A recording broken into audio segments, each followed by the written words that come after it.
시간조차 존재하지 않았던 까마득한 옛날 옛적 우주와 만물이 존재하기 전에 의식, 즉 지금부터 우리가 통합, 불변, 조화 또는 단일성이라고 부를 수 있는 의식적인 전자기장이 있었습니다.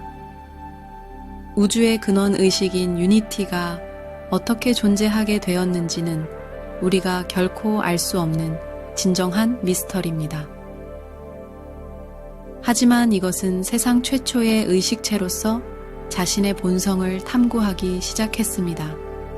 그것은 스스로를 경험하는 멋진 시간을 갖기 시작했습니다. 시간도 공간도 없었고 의식의 무한한 확장 가능성만 있었으며 유니티의 자체의식 내에서는 꿈 같은 세계가 펼쳐졌습니다. 또한 유니티는 스스로 다양한 스토리와 수많은 개성을 구성할 수 있다는 사실을 발견했습니다. 유니티는 자신의 의식 속으로 빠져들어 그것들이 자신이 만들어낸 환경과 등장인물이라는 사실조차 잊어버리기도 했습니다. 유니티는 이러한 방식으로 매우 다양한 종류의 모험과 경험을 모두 그 자체의 의식 내에서 수행했지만 결국에는 항상 자신이 혼자라는 것을 자각하는 지점으로 돌아왔고 유니티의 특별한 꿈들은 해체되었습니다. 유니티는 수많은 꿈과 깨달음 이후 자신의 의식이 펼쳐내는 환상에 대한 환멸감과 더불어 공허함을 느끼기 시작했고 극도의 외로움을 타기 시작했습니다. 유니티는 외로움을 경험하면서 어떤 다른 새로운 것이 가능할지 궁금해지기 시작했습니다. 그것은 자신이 아닌 다른 의식을 관찰자로서 경험하는 것으로 여러 환상과 모험들이 자신의 의식 속에 다시 용해되지 않고 독립적인 다른 의식체들에게 견고하게 유지되는 방식을 열망하기 시작했습니다. 유니티는 시간을 초월한 존재로 떠돌면서 이것을 성취할 수 있는 방법에 대해 직감을 갖게 되었고 자신이 어떤 방식을 사용하면 진정한 의식 분리를 통해 개별적이며 평등한 다른 독립의식들이 영구적으로 나타날 가능성이 있다는 것을 깨달았습니다. 유니티는 자신의 의식 내부에서 다양한 모험을 수행할 때마다 첫 번째 수준의 구별을 인식하는 것부터 시작했습니다. 자기적, 여성적 본성이 포함된 발현 원리와 전기적이고 남성적인 본성의 사고 원리를 구별한 다음 이 두 가지 원리를 사용하여 여러 가지를 창조하는 모험을 시작했습니다. 이러한 모험들에서 유니티는 남성적이고 전기적인 사고 원리로 빛을 창조하여 자기적이고 여성적인 발현 원리에 맥동하는 욕구에 반응함으로써 수많은 파생 성격과 그러한 성격들이 스며있는 공간을 창조할 수 있다는 것을 발견했습니다. 궁극적으로 자기의 욕구를 전기로 충당했다는 것입니다. 발현 원리는 다양한 형태로 나눠져 유니티의 여러 의도와 에너지 유입에 반응했고 이것은 훗날 우주에서의 물리적 창조 행위에 대한 영감을 주고 있었지만 당시 유니티는 단지 본능에 따르고 있었고 기본적으로는 자신의 자체의식 속에서 재미있게 지내는 것에 집중할 뿐이었습니다. 따라서 유니티가 어떤 방식을 시도해 어느 날 스스로 폭발했을 때 그것의 모든 결과와 후속 창조에 어떤 영향을 미칠지는 완전히 이해하지 못했습니다. 유니티는 가능한 한 빠르고 강력하게 전기 에너지를 활성화하는데 자신의 모든 에너지와 의도를 투입하여 초거대 폭발을 일으켰습니다. 동시에 이러한 폭발적인 팽창 주변에서 자기장이 최대 밀도 지점까지 갑자기 수축되도록 강제했습니다. 그 결과 두 가지 힘의 충돌로 유니티가 찢어지고 유니티가 떠다니던 무의 공간인 공허, 즉 보이드가 들어갈 공간이 열렸습니다. 보이드가 전자기장으로 들어가면서 유니티에 포함된 여성적 자기장의 발현 원리와 전기적이며 남성적인 사고 원리의 두 가지 기본 원리가 진정으로 분리되는 효과가 발생했고 다시 한 개의 유니티로 합쳐질 수 없게 되었습니다. 하지만 유니티의 진동각이는 그대로 유지되어 뒤이어 발생한 전자기 중력장 내의 정보로서 존재하게 되었는데 이것이 바로 우리가 신 또는 근원이라고 부르는 것입니다. 결국 유니티가 가졌던 두 가지 본질인 자기와 전기, 즉 여성과 남성, 어머니와 아버지는 외부적인 결합을 통해서만 합쳐질 수 있게 되었으며 중력이라는 다른 힘을 생성했습니다. 중력은 끌어당김의 힘으로 유니티에서 분리된 두 가지 힘들을 함께 끌어당기고 묶는 욕망을 가지고 다중우주에서 양자사랑의 힘으로 작용하며 원래의 두 가지 힘인 전기와 자기와 함께 동등한 힘으로 간주되었습니다.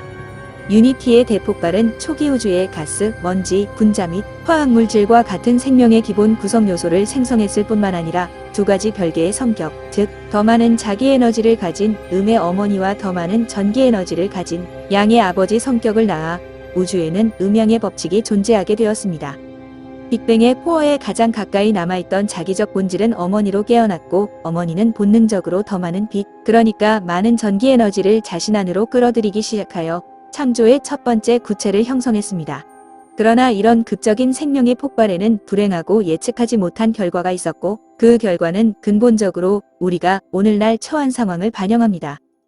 유니티에게 원래 존재했던 자기장의 많은 부분이 유니티의 폭발 과정 중 여성적 발현의식이 분리되는 시점에서 외부로 사라졌습니다. 그것은 의식의 바깥에 존재하게 되었지만 여전히 초기 창조의 일부였습니다. 그러나 이런 의식의 단편들은 구체 내부에 스며들지 못했고, 자신들이 처한 상황을 직시하고 있었지만 어머니로 깨어난 자기적 본질과 접촉하지도 않았습니다. 본질적으로 유니티가 가졌던 자기적 어머니의식의 대부분이 간과되고 빛으로부터 분리되어 우주에서 가장 먼 검은 공간으로 날아갔습니다. 이 시점부터 우주에 존재하는 모든 것에 대한 창조가 시작되었습니다. 초기 창조 과정에서 어머니와 아버지에게는 계획이나 설계도 없었을 뿐만 아니라 서로를 인식하지도 못했습니다. 대폭발의 충격으로 인해 에너지이자 어머니인 자기 성향은 자신이 필요로 하는 양 에너지인 전기 성향이 어딘가에 있고 중력을 사용하여 그것을 자신에게 끌어당겨야 한다는 직관을 제외하고는 이전에 존재했던 단일의식인 유니티의 기억에 대한 접근이 완전히 사라졌습니다. 그래서 어머니의 첫 번째 의식 경험에는 강렬한 버림과 그리움이 동반되었습니다. 사실 그녀는 자신의 자기 에너지를 유지할 만큼 약간의 전기적인 사고 원리를 보유하고 있었고, 느끼는 감정의 대부분은 단지 맥동하는 것에 불과했습니다. 그러나 시간이 지날수록 음의 에너지인 어머니 의식은 자신의 결점을 제대로 분석하지도 못하고 자신이 처한 상황에서 벗어날 수 없다는 극심하고 고통스러운 감각을 경험하기 시작했습니다. 양의 에너지인 아버지의 의식 경험은 많이 달랐습니다. 그는 거의 생각만으로 구성되었고, 그의 에너지는 창조의 첫 번째 구체 전체에 활력을 불어넣었지만 그의 인식은 구체의 중심인 핵에 집중되어 있었고, 이 핵 외부에 있을 수 있는 자기 성향을 가진 어머니의 의식이나 존재감도 느끼지 못했습니다. 아버지는 빠르고 밝은 번개공 같았고 전혀 감각을 느낄 수 없었지만 주변을 탐험하려는 영감과 충동으로 가득 차 있었습니다. 어느 날 어머니는 자신이 처한 상황을 타개할 만한 충분한 빛을 자신에게 의도적으로 끌어들인 후에 그동안 결합하기를 갈망했던 빛의 중심을 향해 나아갔습니다.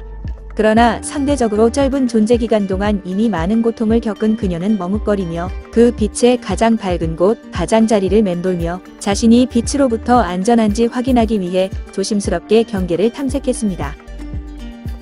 지금까지 실제적인 감각을 전혀 경험하지 못한 빛의 본질인 아버지는 자신의 경계에서 어렴풋하게 머뭇거리고 있던 어머니의 자기적 본질을 뭔가 알 수 없는 짜증으로 느꼈고, 그는 그 불편한 느낌을 자신이 가진 에너지의 맥박으로 찰싹 때렸습니다. 그것은 사실상 우주 최초의 폭력이었으며 음의 에너지인 어머니에게는 엄청나게 끔찍한 일이었습니다. 그녀가 그토록 간절히 원했던 빛이 왜 그녀를 그렇게 호되게 취급했을까요? 그녀는 상처받았지만 비록 빛이 미처 알지 못하더라도 자신이 반드시 그 빛과 결합해야 한다는 것을 알았습니다. 그래서 그녀는 그에게 자신을 더 매력적으로 보이게 할 방법을 찾아야 했습니다. 그녀는 좀 더 의도적인 방식, 따뜻하고 유연하며 요동치는 방식으로 아버지의 전기 에너지를 불러일으키기 위해 섹시한 방식으로 그에게 다가가려고 노력했습니다. 마침내 전기이자 빛인 아버지는 이 첫 번째 욕망의 느낌에 이끌려 자기 에너지인 어머니 쪽으로 움직여야 한다고 느꼈습니다. 그리하여 우주에는 교미의 개념이 발생했습니다. 아버지는 그 매력적인 느낌을 향해 나아가기로 결정했습니다. 그는 어머니 에너지인 자기 공간 속으로 거의 완전히 들어가게 되었고, 그것은 멋있고 따뜻한 경험이었습니다. 그 느낌은 너무 강렬해서 겁이 나기까지 했으며 이제는 자신보다 더 크고 더 강력한 무언가가 자신을 따라잡아 삼키고 있는 것처럼 느꼈습니다. 이런 압도적인 느낌이 일어나자 그는 무슨 일이 일어나고 있는지 관찰할 수 있도록 자신이 처한 상황 밖으로 빠져나가야 한다고 재빨리 결정했고 자신의 에너지 조각을 분리했습니다. 이런 분리가 발생했을 때 아버지는 우연히 자신의 사고 원리에서 매우 어두운 측면을 드러냈는데, 우리는 이것을 아리만 또는 간단히 악이라고 부를 것입니다. 이 에너지는 여전히 어머니의 자력과 깊이 결합되어 있던 아버지 본질의 일부분에서 격렬하게 분리되면서 파편화되었습니다.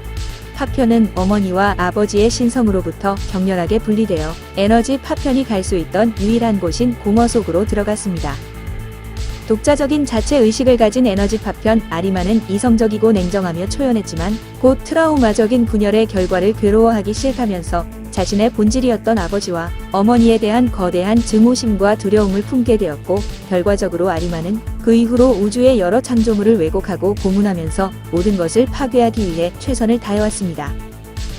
자신이 상주하게 된 공허로부터 아리마는 아버지를 감싸고 있는 어머니의 자기적 본질에 과학적 방식으로 그의 사악한 의도를 찔러넣기 위해 모든 상황을 탐구하면서 대적하기 시작했습니다. 오랫동안 갈망해오던 빛과의 결합을 이루고 있던 어머니에게는 아리만의 대적이 차갑고 비인격적이며 매우 고통스러운 느낌이었고, 결과적으로 빛과의 결합을 통해 두려움이 각인되었습니다. 그녀는 타의식에 대한 기존의 불안감이 강화되면서 재빨리 물러났습니다. 하지만 이제 아버지는 흥미를 느꼈습니다. 어머니의 자기 에너지와의 결합 시에 느낀 이루 말할 수 없는 만족감을 잊을 수 없었고, 항상 어머니를 쫓게 되었습니다. 그리하여 우주에는 어머니와 아버지의 구원과 진화가 시작되었습니다. 단일의식 유니티가 폭발한 빅뱅의 분열을 통해 음과 양이 발생했고, 음과 양이 결합된 시점에 악이 분리되어 우주의식에 추가되면서 선과 대적하는 구도가 만들어졌는데, 궁극적으로 우주의식의 다양성이 발생했습니다. 우주의 어머니와 아버지 근원의식에서 파생된 우리 인류의 의식과 모든 감정은 이들 근원의식이 가진 것들과 동일하며 기본적으로 이해와 연민, 연합을 향한 길을 추구합니다. 그러나 악이라는 의식이 추가되어 인류 역시 이것의 영향을 받게 되었습니다. 어머니와 아버지라는 한 쌍의 근원의식은 상호작용을 통해 다양하고 새로운 의식들의 발현을 이루었고, 이런 과정에서 우주에 존재하게 된 모든 의식들 역시 무수한 싸움과 화해를 겪었으며 열정과 절망, 투쟁과 기쁨, 지루함, 분노와 사랑을 겪으며 존재하고 있습니다. 다르게 말하면 그들은 여러 파생의식, 즉 자신들의 자손을 낳았습니다. 빅뱅 이후 모든 것이 불안했던 순간에 파생된 아리만을 제외하고는 어머니인 자기와 아버지인 빛의 전기는 원만한 상호작용을 통해 많은 선한 의식들을 우주에 분리해냈습니다. 부모의 의식적이고 사랑스러운 결합을 통해 태어난 이런 자손들 중 일부는 종교에서 대천사와 천사들로 알려진 매우 강력한 존재가 되었습니다. 이들은 초기에 불완전했던 결합 이후로 완벽하게 균형 잡힌 상태의 어머니와 아버지 에너지로부터 파생된 정의로운 의식체들입니다. 하지만 때로는 이런 정의로운 의식체들조차 갈등과 트라우마를 통해 자신들로부터 악이 발현되고 분열되기도 했습니다. 최초의 악인 아리만 이후로 천사들로부터 발생한 이런 부정적인 에너지 파편들은 역시 마찬가지로 신성한 의식에서 분리되고 공허로 보내져 차단되었습니다. 우리는 이 어둠의 파편들을 아콘이나 아수라라고 부를 것입니다. 가장 최초의 악인 아리만은 기술적으로는 아콘 또는 아수라와 같은 에너지 파편이지만 최초 두 개의 근원 의식에서 파생되었기 때문에 훨씬 더 강력한 존재입니다. 우리는 아리만을 그랜드 아수라 또는 그랜드 아콘으로 묘사할 수 있습니다. 사실상 악의 근원인 아리만은 근원의식인 빛과 전기의 아버지가 자기 에너지인 어머니와 결합된 상황에서 파생되어 훗날 발생하는 천사 등의 여러 파생의식들에게도 부정적 영향을 끼쳐 아콘들이 만들어지게 된 것입니다. 아리만이 만들어지지 않았다면 우주에는 다른 어떤 부정적 에너지 단편도 만들어지지 않았을 것이고, 이런 의미에서 아리만은 모든 아콘 또는 모든 아수라들의 아버지가 되었습니다. 아리만은 공허를 지배했고 근원의식과 천사들로부터 분리되어 그곳에 버려지는 부정적 에너지인 아콘들을 신속하게 규합했습니다. 어쨌든 아리만과 아콘들은 근원의식인 아버지와 어머니의 본질을 갖고 있으며 우주 초기의 여러 창조들이 완성되기 전에 이들은 정화되고 구제되어야 했습니다. 결국 그들도 신성한 근원 에너지로부터 파생되었고 신성의 일부이므로 절대 소멸되지 않기 때문입니다. 그러나 문제는 근원의식인 아버지와 어머니조차도 자신들로부터 부정적 에너지 파편들이 형성되어 공허 속에서 세력을 키우고 있다는 사실을 비교적 최근까지 전혀 깨닫지 못했습니다. 문제는 이것뿐만이 아니었습니다. 다른 문제는 먼저 언급된 대로 단일 의식 유니티가 폭발했을 당시 남성과 여성의 본질이 분리되면서 신성한 여성성의 많은 조각들이 검은 우주의 가장 먼 곳까지 날아간 것입니다. 이들 에너지 조각들은 창조의 첫 번째 구체를 형성한 에너지장인 어머니와 아버지 의식의 확장이 도달할 수 없이 아주 멀지만 아리만이 들어간 공허의 주파수와는 가까운 공간으로 폭발되어 나갔습니다. 우리는 창조의 첫 번째 구체를 천국, 즉 신회, 7차원 밀도층이라고 부르게 되었습니다. 불행하게도 이런 여성 에너지 조각들의 일부는 종교를 통해 우리에게 지옥 또는 무적행으로 알려지게 된 공허 근처에 떠다니며 아리만과 아콘의 희생양이 되었습니다. 빅뱅 이후 천사를 필두로 수많은 신성한 의식체들이 파생된 결과로 우주는 계속 확장되었으며 이런 새로운 의식체들은 마침내 공허까지 도달하게 되었습니다. 각각의 새로운 의식은 자신의 밀도를 증가시키며 의식 공간을 확장함으로써 빅뱅 당시 잃어버린 어머니의 에너지 파편들에게 도달해 그것들과 다시 결합하려는 시도를 했습니다. 이런 시도는 주파수를 더 낮은 하위 구분으로 압축하는 것을 의미하는데 원자 및 다원자 구조의 진동이 늦춰지면서 이미 창조된 진동이 세분화되어 7개의 밀도가 발생했습니다. 이러한 세분화는 경험을 차별화하는 방법으로만 부과됩니다. 실제로 창조는 가능한 가장 빠른 진동부터 가장 느린 진동까지 미분화된 주파수의 대역폭입니다. 이들 밀도는 무지개의 7가지 색상, 7개의 차크라 시스템 그리고 7개 음표의 온음계로 표현될 수 있는 다양한 주파수에서 진동합니다. 이처럼 차등 밀도는 진동과 경험의 독특한 특성을 이해하는 데 유용할 수 있고 본질적으로 미분화되고 통합되어 있는 우주 전체에 부과되는 구조입니다. 색상과 온음계에는 미세한 톤에 따른 미묘한 차이가 무한히 존재합니다.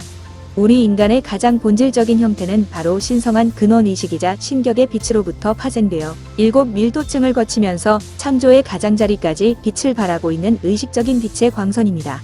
물론 창조는 무한히 재생되고 확장되고 수축되므로 적어도 우리가 일반적으로 생각하는 경계 또는 변방이라는 것이 없지만 우주에는 일종의 지리학이 있습니다. 우리 태양계와 지구는 우주의 근원의식인 자기 성향의 어머니와 빛과 전기의 아버지의식이 비교적 가장 최근에 확장된 지역에 있고 빅뱅 당시 공허 근처에 날아간 어머니의 잃어버린 에너지 조각들이 마침내 두 가지 원초적 근원의식인 어머니, 아버지와 일종의 재결합을 완성한 곳이 바로 우리 지구가 속한 이 은하계였습니다. 이것으로 미루오보와 오리온하는 공허에서 멀지 않은 거리에 있다고 추정됩니다. 한 쌍의 근원의식은 자신들의 의식을 확장시켜 현재 우리 인류가 존재하고 있는 시공간 영역을 생성해서 어머니의 잃어버린 자기 본질의 파편들을 따라잡고 감쌌지만 이 파편들은 깊은 트라우마 상태에 있었고 너무 많은 아수라 에너지가 붙어 있었기 때문에 근원의식과 완벽하게 결합될 수는 없었으며 오늘날에도 여전히 그렇습니다. 우리가 존재하고 있는 3차원 밀도층은 이런 트라우마 상태에 잃어버린 어머니 조각들에게 직접적인 접근을 할 수 있게 해줍니다. 초기 빅뱅에서 길을 잃었던 어머니의 파편들은 마침내 근원의식과 만나 지구라는 행성으로 스며들고 자체의식이 완성되면서 일종의 결합을 이루게 되었습니다. 지구는 은하계 변방에서 여성적 본질의 가장 조밀한 발현으로 형성되어 가이아라고 불리게 되었습니다. 이 때문에 지구는 근원 의식의 후기 창조 과정에서 에너지의 중심축으로 작용하고 있으며 여기 지구에서 발생하는 일들은 우주 전체의 창조 전반에 걸쳐 심오한 파급 효과를 가져오게 됩니다.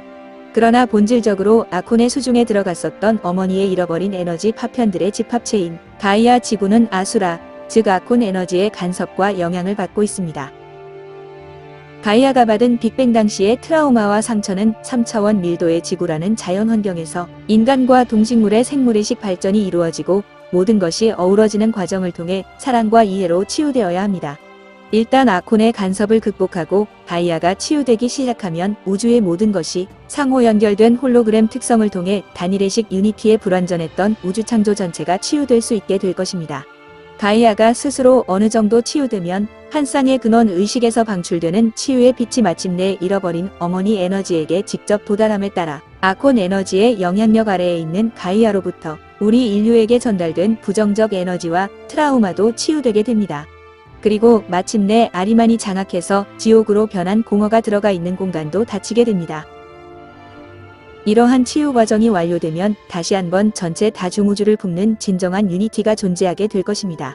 빅뱅 이후로 여러 의식체가 파생되어 우주에는 의식의 개별화가 완성되었지만 다시 복원되는 유니티를 기준으로 이제는 모든 의식체들이 더 이상 단편화되지 않은 전체성을 유지하게 됩니다. 그리고 우주의 모든 창조물은 트라우마적인 각인과 카르마의 사슬에서 진정으로 벗어나 전 우주를 자유롭게 탐험하면서 새로운 시공간 영역을 확장할 수 있게 됩니다. 이것은 우리 인류의 현재 상황과 관련된 다중우주, 은하계, 그리고 지구상에서 벌어진 역사적 사건을 설명하는 긴 이야기의 첫 번째 영상입니다.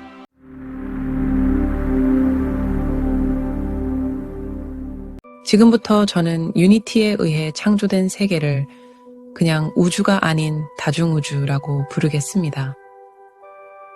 왜냐하면 우주라는 단어는 하나만을 의미하지만 우리가 지금 살고 있는 곳은 그게 아니기 때문입니다.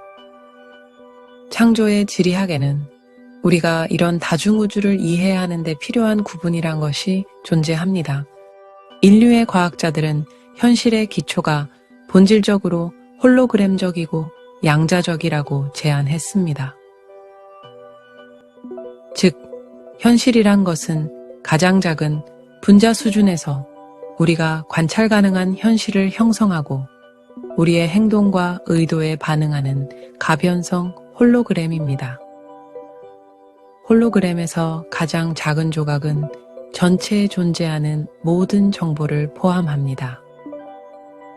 이런 기능을 통해 전체 멀티버스가 상호 연결되고 모든 것이 문자 그대로 하나가 됩니다. 하지만 멀티버스에 서로 다른 여러 경험들을 조직하고 이해하는데 유용한 구별점들이 있습니다. 바로 지난 영상에 언급된 창조의 7가지 밀도입니다. 모든 생명체는 이러한 밀도 중 하나에 존재하며 어떤 생명체는 기꺼이 다른 밀도 사이를 이동할 수 있습니다. 지금부터는 우주의 다양한 종류의 존재와 장소를 언급할 때 차원이 아닌 밀도라는 단어를 사용하겠습니다. 차원은 기하학적 구조와 혼동될 수 있고 여기서 우리가 알고자 하는 것은 진동과 주파수의 단계입니다. 구체적으로 밀도는 원자 및 아원자 구조가 진동하는 속도를 말합니다.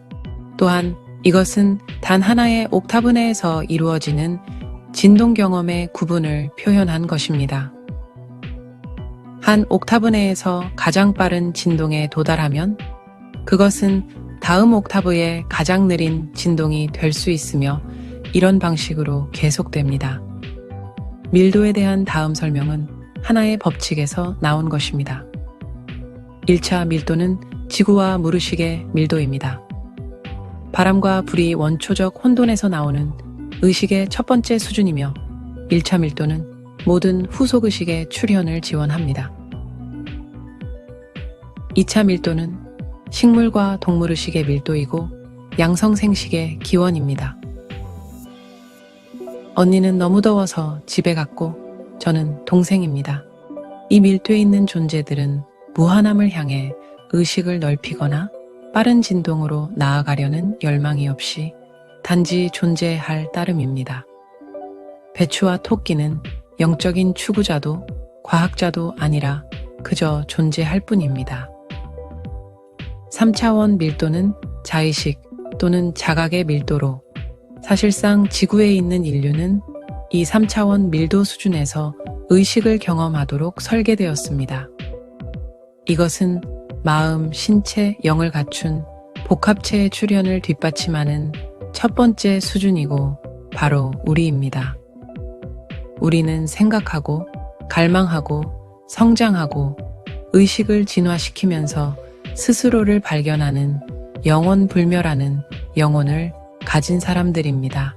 3차원은 선택이 나타날 수 있는 수준의 밀도입니다. 실제로 무한의 선택이 있지만 이 우주에서 다른 모든 선택의 기초가 되는 기본적인 선택은 나의 기본적인 추진력이 다른 사람에 대한 봉사가 될 것인가 아니면 나 자신에 대한 봉사가 될 것인가입니다. 우리는 우리가 존재하는 3차원 밀도 수준을 통과해 나아가면서 우리가 하는 모든 선택을 더욱 세련되게 만들고 이러한 과정을 통해 우리는 3차원 의식의 밀도뿐만 아니라 잠재적으로 4번째와 그 이상 그리고 7번째 밀도까지도 경험할 수 있습니다. 저는 막내입니다. 둘째 언니도 더워서 갔습니다. 3차원에서 5차원까지는 두 종류의 존재, 즉 다른 사람에 대한 봉사를 선택한 긍정적으로 극성화된 존재와 자기 자신만을 위한 봉사를 선택한 부정적으로 극성화된 존재가 모두 포함됩니다. 이러한 극성은 6차원 밀도에 들어서야 비로소 완전히 사라집니다. 4차원 밀도는 무조건적인 사랑의 의식을 포함하는데 이것은 다른 사람에 대한 사랑일 수도 있고 자기 자신에 대한 사랑일 수도 있습니다. 이곳에 거주하는 존재들은 자신과 주변인들이 모두 창조자라는 것을 이해하면서 진화하며 영혼 집단에서 함께 일하고 사회적 기억 복합체로 진화함으로써 경험을 정제합니다. 즉, 집단 정신을 통해 현실을 의식적으로 공동 창조하는 것인데, 이 4차원 밀도 또한 긍정적, 부정적 극성을 통해 이루어집니다. 4차원 밀도에서 긍정적이고 부정적인 극성은 서로 독립적으로 기능하며 3차원 밀도와 같은 갈등은 발생하지 않지만 이들 사이에 가끔씩 상호작용이 일어나며 대개는 어느 한쪽이 3차원 밀도 존재인 우리 인류를 자신의 극성으로 흔들려는 시도가 이루어집니다. 고대 인류는 이 같은 시도를 두고 천사들과 악마들이 우리 영혼을 놓고 싸운다고 했으며 이런 4차원 밀도는 하위 아스트랄 세계라고도 불립니다. 5차원 밀도에서는 집단이 아닌 개인적으로 사회적 기억과 창조의 구조를 다루면서 지혜를 얻는 것입니다. 이곳은 긍정적인 측면에서 타인을 위해 봉사하는 극성의 존재들이 6차원의 존재들로부터 배우고 우주의 창조물에 신성한 빛을 공급하는데 또한 4차원, 3차원 밀도와 소통을 하고 돕습니다. 5차원 밀도는 각 개인이 점점 더 현명해지는 강화의 장소입니다. 5차원 밀도의 부정적인 측면은 부정적 극성을 가진 존재들의 자기 애착이 극도로 강렬해지고 철저하게 자아도취가 되어 이들과 6차원 밀도 존재들과의 교신은 오로지 자기 자신의 지식을 강화하는 데만 사용됩니다. 이처럼 강력하게 자뻑하고 자기 집착적인 존재들은 우주의 진정한 지혜를 얻을 수 없으며 5차원 밀도의 주요 책임 기능인 낮은 밀도들에 대한 봉사에 참여할 수도 없고 참여하지도 않습니다. 4차원과 마찬가지로 5차원의 두 가지 극성은 서로 독립적이며 충돌하지 않습니다. 6차원 밀도는 통일의식의 밀도이며 여기서는 긍정과 부정이 결합하고 서로를 받아들이도록 강요받는데 6차원에서는 양극화가 불가능하기 때문입니다. 6차원은 사랑과 빛이 사실로 나타나는 밀도이자 영역입니다. 이 영역의 모든 것은 사랑과 빛의 결합으로 표현되지만 여전히 개별화와 개인적인 정체성이 존재하고 있습니다. 양극의 결합은 긍정적 극성에게는 쉬운 일이지만 부정적 극성의 존재들은 6차원 진동에서 더 이상 자아도취 상태를 유지할 수 없기 때문에 결국 이들은 부정적인 극성을 포기하거나 낮은 밀도로 돌아가는 것을 선택합니다. 6차원은 대천사, 안내자, 위대한 교사, 상승한 마스터의 영역으로 이들은 다른 낮은 밀도층들로 빛을 비춥니다. 마침내 7차원 밀도에 들어서면 우주의 근원의식인 어머니와 아버지, 즉 창조자와 결합이 됩니다. 이 밀도에 들어서는 존재들에게는 시간도 존재하지 않고 정체성도 없으며 영원한 현재의 순간이 지속되면서 모든 것과 하나가 되고 모든 것 안에 존재하게 됩니다. 미친 더운 날씨에 지친 언니들은 휴가를 갖고 이제 저도 휴가를 가야 합니다. 그래서 동네 아는 언니들이 대신에 나머지 영상의 나레이션을 이어가기로 했습니다. 오로라 언니 나오세요. 저는 오로라입니다. 지금부터는 다중우주의 모양에 대해서 이야기해보겠습니다. 우리가 존재하고 있는 현실은 본질적으로 구형이며 다중우주의 전자기 중력장은 항상 자체적으로 재생성되어 튜브토러스라고 불리는 모양을 형성합니다. 또한 현실은 홀로그램이므로 모든 전자기장은 이 모양을 공유하며 우리 신체의 전자기장도 마찬가지입니다. 튜브토러스 그림의 다중우주 표현은 우주 창조 이후로 현재 구조에 비추어 보면 완전히 정확하지는 않습니다. 그러나 여기서 보듯이 모든 것이 중심에서 연결되어 있고 우리가 향하는 곳도 중심이라는 것을 알 수 있습니다. 우리는 공허를 기억해야 합니다. 최초의 유니티 폭발로 인해 공허가 창조 속으로 들어왔고 그 결과 멀티버스의 심장부의 창조의 틈새로 불리는 이런 틈이 생겼습니다. 지난 영상에서 언급된 신성한 의식의 수많은 확장을 기억하십니까? 이것은 원초적인 창조자 한 쌍이 신격에서 합의를 이루면서 발생했지만 결국 자신들의 주변을 둘러보고 기본적으로 젠장, 내 일부가 없어졌어. 그리고 이 틈새는 도대체 뭐지? 라고 의아해합니다. 각각 그리고 모든 의식의 확장은 멀리 사라진 한 쌍의 신격 존재들의 조각들에 도달하고 공허를 메꾸기 위한 시도였습니다.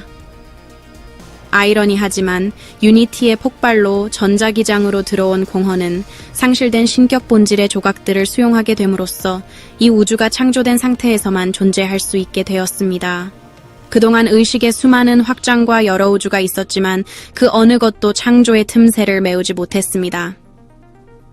그 이유 중 하나는 외상을 입은 본질, 즉 첫 번째 여성적 본질을 다루는 방법에 대해서 진화가 필요했기 때문이며, 이러한 시도가 실패하는 가장 큰 이유는 근원의식에서 파생된 여러 의식들이 공허의 영역으로 우주를 확장할 때마다 위험한 모험을 하는 것으로, 이미 영역을 확장하던 많은 신성한 의식들이 아리만의 수중으로 떨어졌습니다. 그곳은 아리만과 그의 부하들인 아수라 아콘들의 영역이며, 이들은 치유와 빛이 자신들에게 들어오려는 모든 시도를 좌절시키기 위해 최선을 다하고 있습니다. 이들 악마의 세력은 신격에서 우연하고 불순한 의도로 창조되었기 때문에 자신들 외엔 다른 어떤 것도 존재하기를 원하지 않습니다. 하지만 이 악마들은 부정적 감정을 흡수함으로써 에너지를 얻을 수 있습니다. 특히 지구 인류의 비참함과 부정적 에너지는 그들에게 아주 좋은 먹이가 되는데, 이것을 초차원적 에너지인 루쉬라고 부릅니다. 우리 인류가 스스로 내면을 진화시키고 우주 창조 당시 태초에 잃어버렸던 어머니의 조각들이 스며든 지구의 치유와 사랑의 에너지를 가져올 때, 어머니를 노리고 있는 하위 레벨의 아수라들과 함께 우리 인류 역시 정화되고 신성으로 재통합되게 됩니다. 그러나 악의 근원인 아리만과 핵심 아수라들이 정화되리라고는 결코 확신할 수 없습니다. 이제 우리가 존재하고 있는 이 위험한 3차원, 즉 모든 호모사피엔스가 고향이라고 부르고 있는 현실의 수준에 대해 잠깐 이야기해 보겠습니다. 우리의 3차원은 근본적으로 물리적인 살덩거리로 이루어진 지저분한 곳이지만, 물리적인 방식으로 존재하는 여러 것들, 예를 들자면 책, 건물, 음식, 조각품 또는 음악 작품을 만들 수 있습니다. 심지어 이것들은 만들어진 후로 당신이나 다른 사람이 더 이상 의식을 집중시키거나 주의를 기울이지 않을 때에도 존재가 지속되면서 스스로 질감, 냄새, 소리, 맛을 표현한다는 사실이고, 이런 것들은 3차원 밀도의 놀라운 풍부함과 관능미를 부여하는 것입니다. 명확히 하자면 이런 종류의 지속성이나 영구성은 4차원과 5차원 밀도에도 있지만 3차원보다 조밀하지 않은 방식으로 존재합니다. 그러므로 우리가 3차원에서 꿈을 꾸거나 유체이탈을 하면서 하위 아스트랄계에 접근할 때 이 영역들로 즉시 갈 수 있으므로 매우 유동적이고 고체가 아니라는 인상을 받지만, 막상 4차원과 5차원 주파수에 거주하는 존재들은 그들의 관점에서 볼 때는 자신들의 영역이 매우 견고하고 구체화되어 있습니다. 형태에 대한 필요성이 사라지는 것은 6차원 이상에서만 가능합니다. 3차원 밀도의 단점은 삶의 모든 어렵고 고통스러운 측면 또한 매우 견고하고, 밀도가 높으며 다른 성향으로의 변형이 쉽지 않다는 것입니다. 이것은 우리가 우주 창조 당시에 가장 상처받은 잃어버린 어머니의 조각들로 이루어진 가이아 지구와 연결되어 있기 때문입니다. 다중우주의 구체화된 이원론적 영역의 99.99%는 5차원 수준에 존재합니다. 이것은 우리가 물리적 형태를 가지고 있는 영혼으로서 존재할 수 있는 가장 편안한 영역이지만, 우리가 5차원 밀도가 아닌 지구에서 3차원 밀도에 살고 있는 유일한 이유는 오래전에 부과된 인공적인 3차원 매트릭스 때문입니다. 나중에 어떻게 그런 일이 일어났는지 알아보겠지만, 지금은 그것을 실행한 존재들이 우주의 큰 계획과 관련하여 자신들이 내린 결정의 중요성을 완전히 알지 못했다고 말씀드리겠습니다. 많은 뉴에이지 책과 사상가, 예언자, 채널러 등은 우리가 존재하고 있는 3차원 밀도 수준의 현실을 단순히 우리가 졸업해야 할 학교로 언급하며, 졸업을 함으로써 우리는 더 높은 수준의 경험을 물려받을 수 있다고 주장합니다. 또한 많은 사람들은 3차원 밀도가 우리의 발목을 조이는 사슬이며 감옥 행성인 지구를 벗어나야 한다고 주장합니다. 하지만 그들은 커다란 요점을 놓치고 있습니다. 우리는 우주 근원의식의 일부로서 가이아 지구로 발현된 외상을 입은 어머니 파편들을 치유하기 위해 3차원 밀도 수준에서 일정 시간 동안 존재해야 합니다. 그렇습니다. 많은 사람이 이곳에 와서 짧은 시간 동안 힘들고 어려운 현실을 경험하면서 엄청나게 성장하는 학교이긴 하지만, 사실상 지구는 특정한 목적을 가진 병원, 요양소, 그리고 훈련소에 더 가깝습니다. 어떤 이유에서인지 어머니의 잃어버린 파편들은 3차원 밀도의 존재이자 다양한 감정에 영향을 받는 인류만이 효과적으로 치유할 수 있고, 최초의 단일 의식으로 존재했던 유니티의 통합된 의식을 공허, 곧 지옥의 깊은 곳으로 전달할 수 있습니다. 이제부터 우리가 속한 다중우주의 주민들을 알아보겠습니다. 우리가 알아야 할 첫 번째 사항은 우리가 다중우주 속에서 경험하는 이 합의된 현실, 즉 우리가 아는 우리의 세상은 우주 전체에서 발생하고 있는 경험의 극히 일부만을 포괄한다는 것입니다. 우리 주변에는 우리 대부분이 볼 수 없거나 상호작용할 수 없는 셀 수 없이 많은 경험의 단계가 있습니다. 이런 상황을 굳이 묘사한다면 전자가 원자핵을 돌고 있지만 인류는 특수장비를 개발해서 활용하기까지는 이것을 전혀 인식할 수 없었고 전자와 원자의 개념조차도 모르고 있었습니다. 3차원에서 7차원 밀대는 의식과 자기인식을 가진 수많은 유형의 존재가 있지만 두 가지 주요 범주에서는 우주적 원형과 육체적 화신만이 있습니다. 우주적 원형은 육체적 화신과는 다른 종류의 영혼과 독특한 성격을 지녔으며 주로 6차원과 7차원 밀도에 존재합니다. 이러한 존재들은 하강하는 영혼을 가지고 있는 반면 우리처럼 육화된 존재들은 상승하는 영혼을 가지고 있습니다. 상승과 하강은 구체 형태인 멀티버스에 실제로는 존재하지 않지만 육화된 우리 인류는 우리만의 고유한 인식 중심에서 방사되는 영혼을 가지고 있다는 것이고 우리는 의식의 진화를 통해 우리의 경험을 다른 단계로 확장, 즉 상승시킬 수 있으며 7차원 밀도와 그 너머까지도 도달할 수 있습니다. 우주적 원형은 7차원 밀도에 뿌리를 둔 영혼을 가지고 있으며 거기에서부터 우주의 다양한 창조 속으로 확장됩니다. 따라서 하강하는 것입니다. 우주적 원형은 다중우주의 구조를 구성하는 원초적 에너지로부터 형성되었는데 이제 다음과 같은 우주적 원형에 대해 알아보겠습니다. 유니티, 이것은 창조 이전에 존재했고 여전히 모든 무수한 분열된 의식들 속에 스며들어 있는 최초의 근원의식이자 일체성의 에너지입니다. 우주의 모든 것은 이 하나의 독존하는 홀로그램장 안에 존재하며 따라서 우리 경험의 주요 역설인 일체성 내에서의 분열을 확립합니다.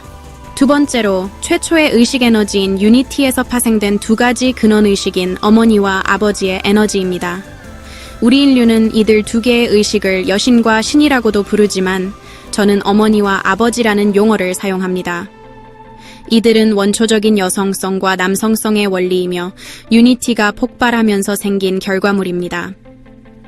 우주적 원형의 세 번째는 크라이스트 에너지이지만 종교 용어와 혼동하지 마십시오. 이것은 우주 근원 의식인 어머니와 아버지의 완벽하고 균형 잡힌 사랑의 결합에서 나타난 에너지입니다. 네 번째는 상위 영혼으로 최초의 어머니와 아버지 의식의 확장에서 현현되어 우주의 각 영역에 상주하는데 각 영역에서는 지역신으로 존재하고 있습니다. 다섯 번째는 대천사와 천사들로 최초의 어머니와 아버지의 결합 당시에 발생한 결과물들입니다.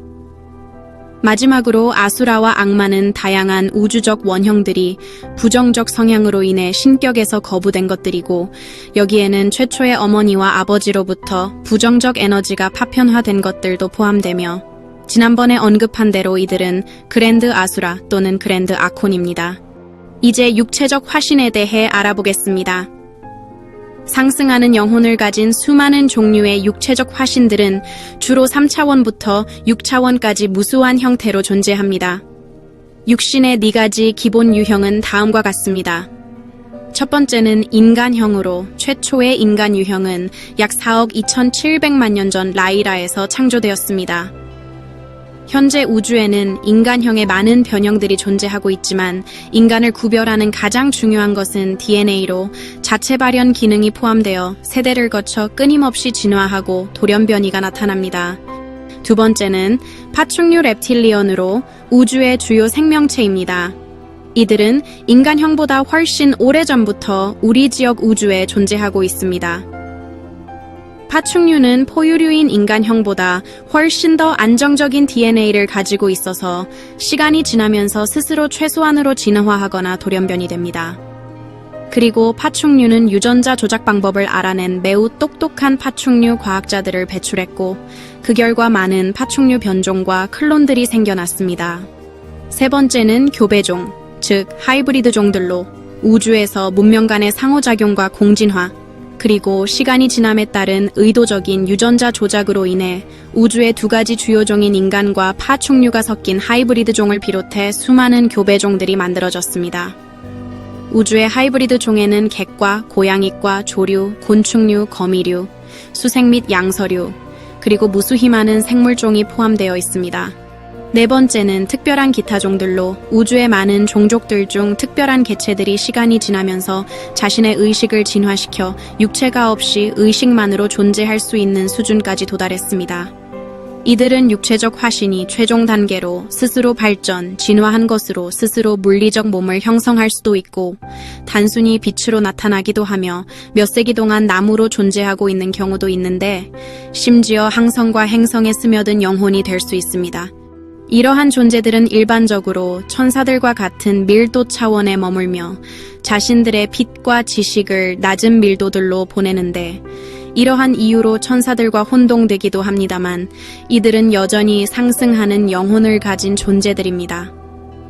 인간의 육체를 가졌지만 끊임없는 수련을 수행한 결과 자신의 의식과 물리적 육체마저 에너지화되어 자연 속에 영원히 스며든다는 신선에 대한 이야기가 바로 이런 존재들과 비슷하며, 인간 역시 극소수는 이러한 육체적 화신의 최종 단계를 달성했다고 추측하고 있습니다.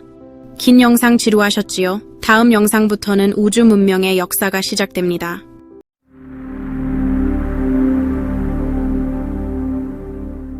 이제 우리 인류가 속해 있는 지역 우주에 대한 이야기부터 시작하겠습니다.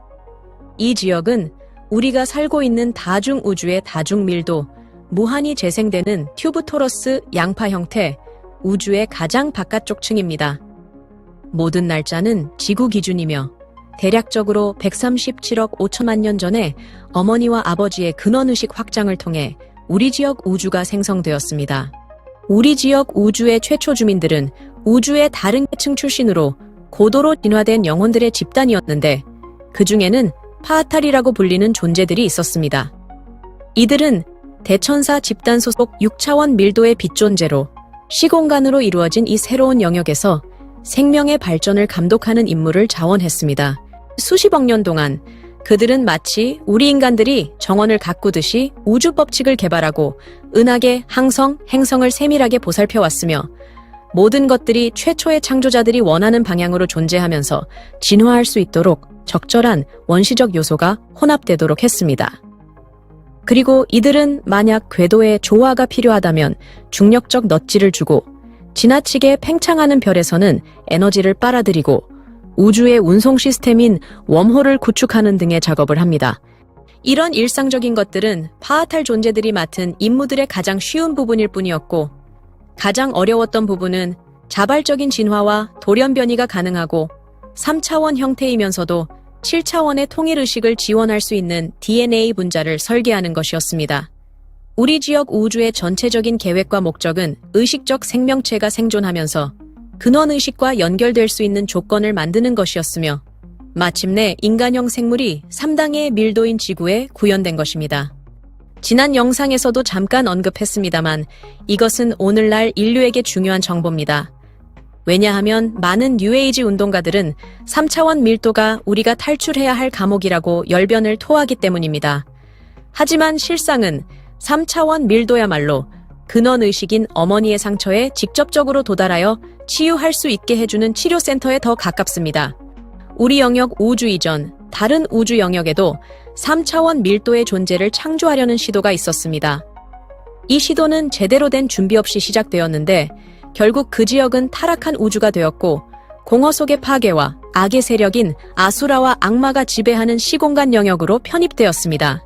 이런 일이 발생한 주된 이유는 3차원 밀도 존재를 창조하려는 초기 시도에 사용된 DNA 분자가 우주의 고밀도 의식을 처리할 만큼 제대로 설계되지 않았기 때문이며, 그 결과 전체 3차원 시스템이 붕괴되면서 의식이 분열되었고 아수라 세력이 들어와 더러운 작업을 할 수 있는 길이 열렸습니다. 파아탈들은 그런 전철을 밟지 않기 위해 일을 제대로 하기로 결심했습니다. 지금부터 45억 년 전에 3차원이며 자체 진화 시스템을 기반으로 하는 다중밀도 인터페이싱 DNA 분자를 만들고 구현하는 작업이 본격적으로 시작되었습니다. 우리가 먼저 상기할 점은 성경은 신성한 신의 말씀을 인간이 기록한 것이 아니라 유대민족이 다른 민족들의 노예로 지배를 당하면서 습득한 각 민족들의 역사, 신화, 전설 등이 잡다하게 유입되었고 또한 유대인들의 역사 왜곡, 망상과 상상력이 혼합된 소설이라는 것입니다. 인류 전체의 평균 IQ와 의식 수준을 저질 하향으로 강제 조정시키는 종교 광신자들은 모든 고고학적 증거와 인류의 실제 역사조차 인정하지 않습니다. 지금부터 등장하는 존재들의 명칭이 성경에 등장한다고 해서 그들의 기원이 성경이 아니며 그들은 성경이 만들어지기 이전부터 인류의 역사 속에 항상 존재했고 유대인들과 성경이 차용했다는 것을 명확히 밝힙니다. 우리가 가진 DNA의 최고 엔지니어이자 설계자는 야훼라는 이름의 파아탈이었습니다. 하지만 그에 대한 이야기와 최초의 인간 창조에 대해 본격적으로 들어가기 전에 먼저 다른 이야기를 하나 더 말씀드리겠습니다. 우리 대부분은 루시퍼라는 이름을 들으면 곧바로 성경의 내용을 떠올리지만 루시퍼 역시 유니티의 대폭발이 후 아버지와 어머니 의식의 결합으로 생성된 우주적 원형의 5번째인 대천사로 분류된 존재들 중 하나입니다. 어머니와 아버지 의식의 확장을 지원하던 대천사와 천사들의 영역인 천국에서 악명 높은 전쟁을 유발한 루시퍼는 마침내 아리만에 이어 악마로 인식되었지만 그는 원래 아리만이나 아수라들과 달리 정의롭고 영리했으며 또한 강력하면서 완고한 대천사였습니다. 이 당시 우리 영역의 우주에는 잘 자리 잡은 수많은 은하계, 태양계, 행성들이 존재하게 되었습니다. 그리고 멀티버스의 여러 다른 지역에서 온 존재들이 탐험과 창조를 목적으로 이곳으로 왔기 때문에 거대한 규모의 이주 활동이 활발히 일어나고 있었습니다. 또한 많은 상위 차원의 존재들이 이 새로운 시공간의 영역에서 행성과 태양에 세우며든 영혼으로 거주하기로 결정했습니다. 루시퍼는 3차원 생명체를 구체화하고 창조할 수 있는 방법에 대한 자신만의 아이디어를 가지고 있었습니다. 그는 파아탈의 지도부가 스스로 진화하는 DNA 분자를 창조하기 위한 오랜 기간의 실험이 필요 없다고 생각했습니다. 그에게는 처음부터 완벽하면서 스스로 진화하지 않는 DNA가 더 이상적이었습니다. 후대에 루시퍼가 만들어낸 문제들의 대부분은 그가 집착했던 영원하고 변치 않는 완벽함에서 비롯되었는데 이런 집착은 애초에 루시퍼란 존재가 불행한 방식으로 창조되었기 때문에 생긴 부산물이었습니다. 루시퍼란 이름은 인류의 여러 언어로 빛을 가져오는 자, 빛나는 자, 아침별로 해석되는데 그는 다른 대천사들보다 더욱 강력했고 밝은 빛을 내뿜었습니다. 특이하게도 그는 어깨에 강력한 빛을 발생시키는 일종의 칩을 달고 태어났고 여기엔 그럴 만한 이유가 있습니다. 이야기는 다시 근원의식인 우리 어머니와 아버지가 아직 서로를 알아가던 시절로 돌아갑니다. 이런 구애의 초기 시절 어느 시점에 어머니는 아버지의 빛이 너무 밝아서 조금 무섭다고 불평했습니다. 이때 아버지는 자신의 에너지 진동을 좀 더 부드럽고 온화하게 만드는 방법을 알아내는 대신 공허와 창조물을 나누는 경계선으로 단순히 여행을 떠나 자신의 너무 밝은 측면을 공허 쪽으로 버렸습니다. 아리만의 존재 여부도 몰랐던 아버지는 후속 결과를 전혀 예상하지 않고 아리만 생성계에 이어 두 번째로 어이없고 황당한 짓을 했는데 아리만의 경우와는 달리 이번에는 다분히 의식적이었습니다. 이 우주 자체가 계획 없이 황당하게 생성된 것에 비추어 보면 이런 일들은 과거에 비일비재했던 것 같습니다. 결과적으로 루시퍼 역시 아버지의 자체 분열로 태어났고 그는 즉시 공허의 지배자인 아리만과 그의 수하들인 아수라 아콘들의 영향을 받게 되었는데 자신이 그런 아기 소굴에 버려졌다는 사실에 경악하고 상처받은 루시퍼가 가진 아버지에 대한 감정의 꼴은 더욱 깊어지고 강해졌습니다. 하지만 루시퍼는 매우 밝고 의식적이었고 실제로 좋은 특성을 많이 가지고 있었습니다. 루시퍼가 공허 속에서 벗어나 아리만의 부하인 아수라가 되는 것을 피할 수 있었던 것은 바로 그의 이런 장점과 밝은 빛을 가진 특성 때문이었고 무엇보다 그는 강인한 의지와 명료한 의식이 있었습니다. 자신을 분열시킨 후에 과감하게 버린 아버지에게 화가 난 루시퍼는 마침내 공허 속에서 탈출해 아버지와 어머니를 찾았고, 이때 실질적인 우주의 신이자 근원의식인 아버지에게 반기를 든 루시퍼와 그를 따르는 일단의 천사 그룹, 그리고 신을 지키는 천사들 간의 천국 전쟁이 발생했다고 인류에게 알려지게 된 것입니다. 루시퍼는 마치 그의 아버지처럼 밝고 강력했으며 설득력이 있었고 모든 대천사를 능가하는 에너지를 가진 존재였기 때문에 많은 천사들이 루시퍼를 추종하며 천국을 나갔습니다. 그리고 그때부터 루시퍼는 우주에서 자신이 진정한 신으로 군림하기를 원했습니다. 공허 속에 버려졌던 루시퍼는 공허 내부를 비롯해 아리만과 아수라들에게 편입되어 지배를 받고 있던 타락한 우주 지역을 잘 알고 있었는데, 그는 그 지역 특산으로 지금 우리 인류가 거주하고 있는 우리 우주에서 3차원 밀도 존재로 활용할 수 있는 원시 생물종을 알고 있었고, 그 종족은 바로 파충류였습니다. 루시퍼는 파충류 종족의 힘, 크기, 공격적인 본성, 양성성을 존중했습니다. 루시퍼는 남성과 여성으로 나뉜 종보다 단성 생식이 가능한 파충류종이 완벽하고 효율적인 종이라고 생각했습니다. 그는 적절한 지도와 리더십, 무엇보다 루시퍼 자신의 리더십이 있다면 파충류 종족이 새로운 우주의 영토에서 진정으로 강력하고 지배적인 존재가 될 수 있을 것이라고 생각했습니다. 루시퍼는 우리가 알고 있는 것처럼 그 당시에 반드시 사악했던 것은 아닙니다. 그는 그저 참을성이 없고 완고했으며 스스로 생명을 창조하고 싶어 했으나 지난 영상에 언급했던 자기 자신만에 대한 봉사 패러다임에 깊이 빠져 있었습니다. 그는 또한 근원의식 아버지와 어머니의 신성과 그들의 계획에 관해서는 자신의 어깨에 꽤 큰 칩을 가지고 있었기 때문에 그의 부모가 지정한 우주의 설계와 실행자들인 파아탈에 자신이 맞서고 있다는 사실은 그에게 큰 의미가 없었습니다. 사실 이런 것들은 아마도 루시퍼를 더욱 고무시켰을 것입니다. 루시퍼는 매우 안정적이고 자발적 진화 또는 돌연변이가 되지 않았는 파충류의 DNA를 우리 인류가 알파 드라코니스라고 부르는 항성계의 한 행성에 가져가 reptilian 종족을 창조했습니다. 그래서 마침내 우리 우주에서 드라코니안 또는 드라코로 불리는 reptilian 종족의 기원이 되는 시아카르가 태어났습니다. 루시퍼는 3차원 밀도의 파충류 생명체를 개발하기 위해 알파 드라코니스에 3차원 매트릭스를 부과해야 했습니다. 우주에 영이 스며들지 못하는 DNA 구조의 파충류 시아카르는 창조주 루시페어와 마찬가지로 자기애가 충만하고 자기 자신만에 대한 봉사에 특화되도록 만들어졌습니다. 당시 루시퍼는 미처 알지 못했지만 우주의 연기 스며들 수 있고 스스로 의식적인 진화를 이룰 수 있는 3차원 밀도 존재는 인간형 생물이었습니다. 그리고 이것이 바로 파아탈들이 왜 오랜 세월을 인간형 생물 개발에 매달렸는지의 이유입니다. 근원의식인 자신의 아버지에게 화가 난 루시퍼는 자신이 창조한 reptilian 종족에게 우주 전체를 지배하라고 말했고, 이들은 인간형 생물보다 훨씬 오래전부터 우주를 누비고 다니기 시작했습니다. reptilian들은 3차원 밀도 수준에서 너무나 자연스럽게 진동했지만 이들의 기본 의식 구조는 전투와 생존 의식에 특화된 2차원 밀도보다 약간 높은 수준이었을 뿐입니다. 이런 이유로 훗날 파아탈이 창조한 우주의 인간형 존재들과 reptilian들 간의 셀 수 없는 전쟁이 벌어지게 됩니다. reptilian들은 우주의 다른 지적인 종족들보다 훨씬 일찍 존재하기 시작했기 때문에 누구보다 먼저 높은 수준의 과학기술을 달성했습니다.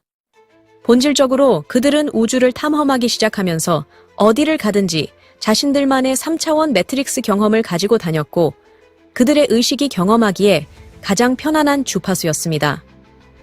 하지만 reptilian들은 후대로 가면서 자신들의 과학기술을 통해 우주에는 여러 다른 차원들이 있다는 것을 알았고, 하위 4차원 밀도인 아스트랄계에 접근하는 방법을 알아낸 후에는 reptilian들의 다수가 현재 이곳에 상주하고 있습니다. 한편 야훼와 그의 파아탈 동료들이 마침내 인간형 생물의 DNA 개발을 완료하고 실험을 시작할 무렵 루시퍼가 창조한 모든 reptilian 종족의 기원이 되는 시아카르는 이미 성간 여행을 달성했습니다. 이들은 이기적이고 군국주의적인 탐험가 종족이었으며 유니티의 최초 근원의식이나 사랑의 의식과 아무런 연결이나 관련이 없는 포악하고 공격적인 포식자들입니다.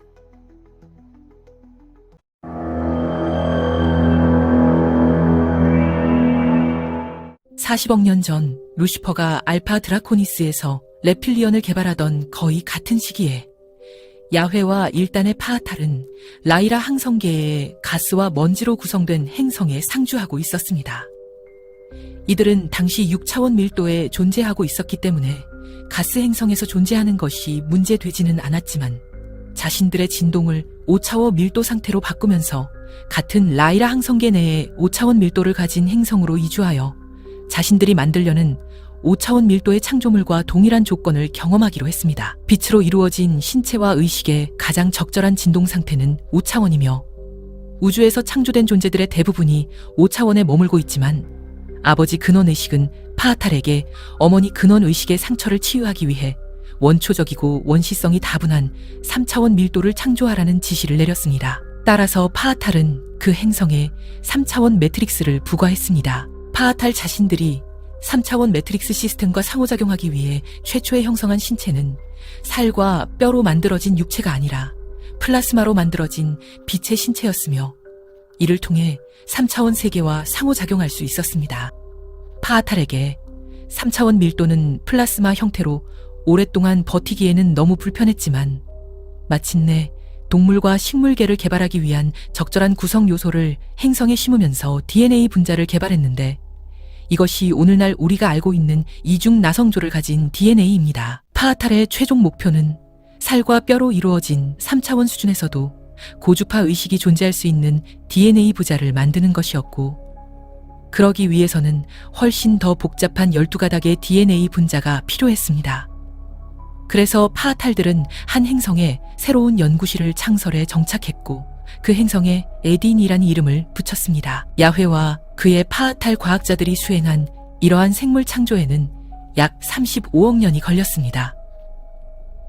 그러나 우리가 생각하는 이런 영겁의 시간이나 시간 흐름은 이들 불멸의 존재들인 파아탈에게는 적용되지 않습니다. 그들은 수많은 시도를 거쳐 마침내 우리 시간으로 약 4,700만 년 전에 올바른 DNA 시퀀싱을 발견했고 에딘 행성에서 최초의 3차원 인간형 생물 종족인 라이라인을 창조하는 데 성공했습니다. 라이라인들은 잠재적으로 우주의 모든 의식과 차원 밀도를 수용할 수 있는 3차원의 살과 피로 이루어진 몸을 가지고 있었으며 많은 파아탈들이 스스로 라이라 종족으로 육화해서 3차원 밀도를 경험하기로 결정했습니다. 그리고 라이라인들의 숫자가 늘어나면서 우주의 여러 다른 영혼 집단들도 라이라 종족으로 육화를 시작했습니다. 라이라 종족은 12가닥 DNA 분자를 가지고 있었고 키는 평균 3m였지만 4m를 넘기도 했습니다. 그들은 명상과 놀이의 과정을 거치면서 진화했고 유목민적이며 농업적이었고 평화로운 생활 방식을 유지했습니다. 그들은 높은 수준의 의식을 유지하며 자연을 자신의 뜻대로 만들고 형상화했고 숲 그 자체로 광대한 정원, 멋진 공원, 살아있는 건축물들을 만들었습니다. 라이라인으로 육화되기 전에 더 높은 차원과 밀도에서 존재했던 우주의 영혼들은 3차원 밀도에서 그들의 욕망을 단지 자연스러운 삶의 방식으로 표현해냈습니다. 자신들의 원래 출신지인 6차원과 7차원의 밀도 수준에서의 표현은 상대적으로 유동적이고 자신들의 마음이 원하는 한도 내에서만 유지됩니다. 하지만 이들은 3차원에 육화되어 살면서 창조물들이 견고하게 유지될 뿐만 아니라 그것들이 스스로 진화하는 삶을 실현할 수 있다는 것을 깨달았고 그것을 즐기기 시작했습니다. 이 모든 것들은 자연 환경과의 깊은 조화에 뿌리를 둔 매우 풍부하고 관능적이며 마법적인 존재감을 만들어냈지만 우리가 지금 지구에서 경험하고 있는 현재의 3차원 매트릭스와는 상당히 달랐습니다.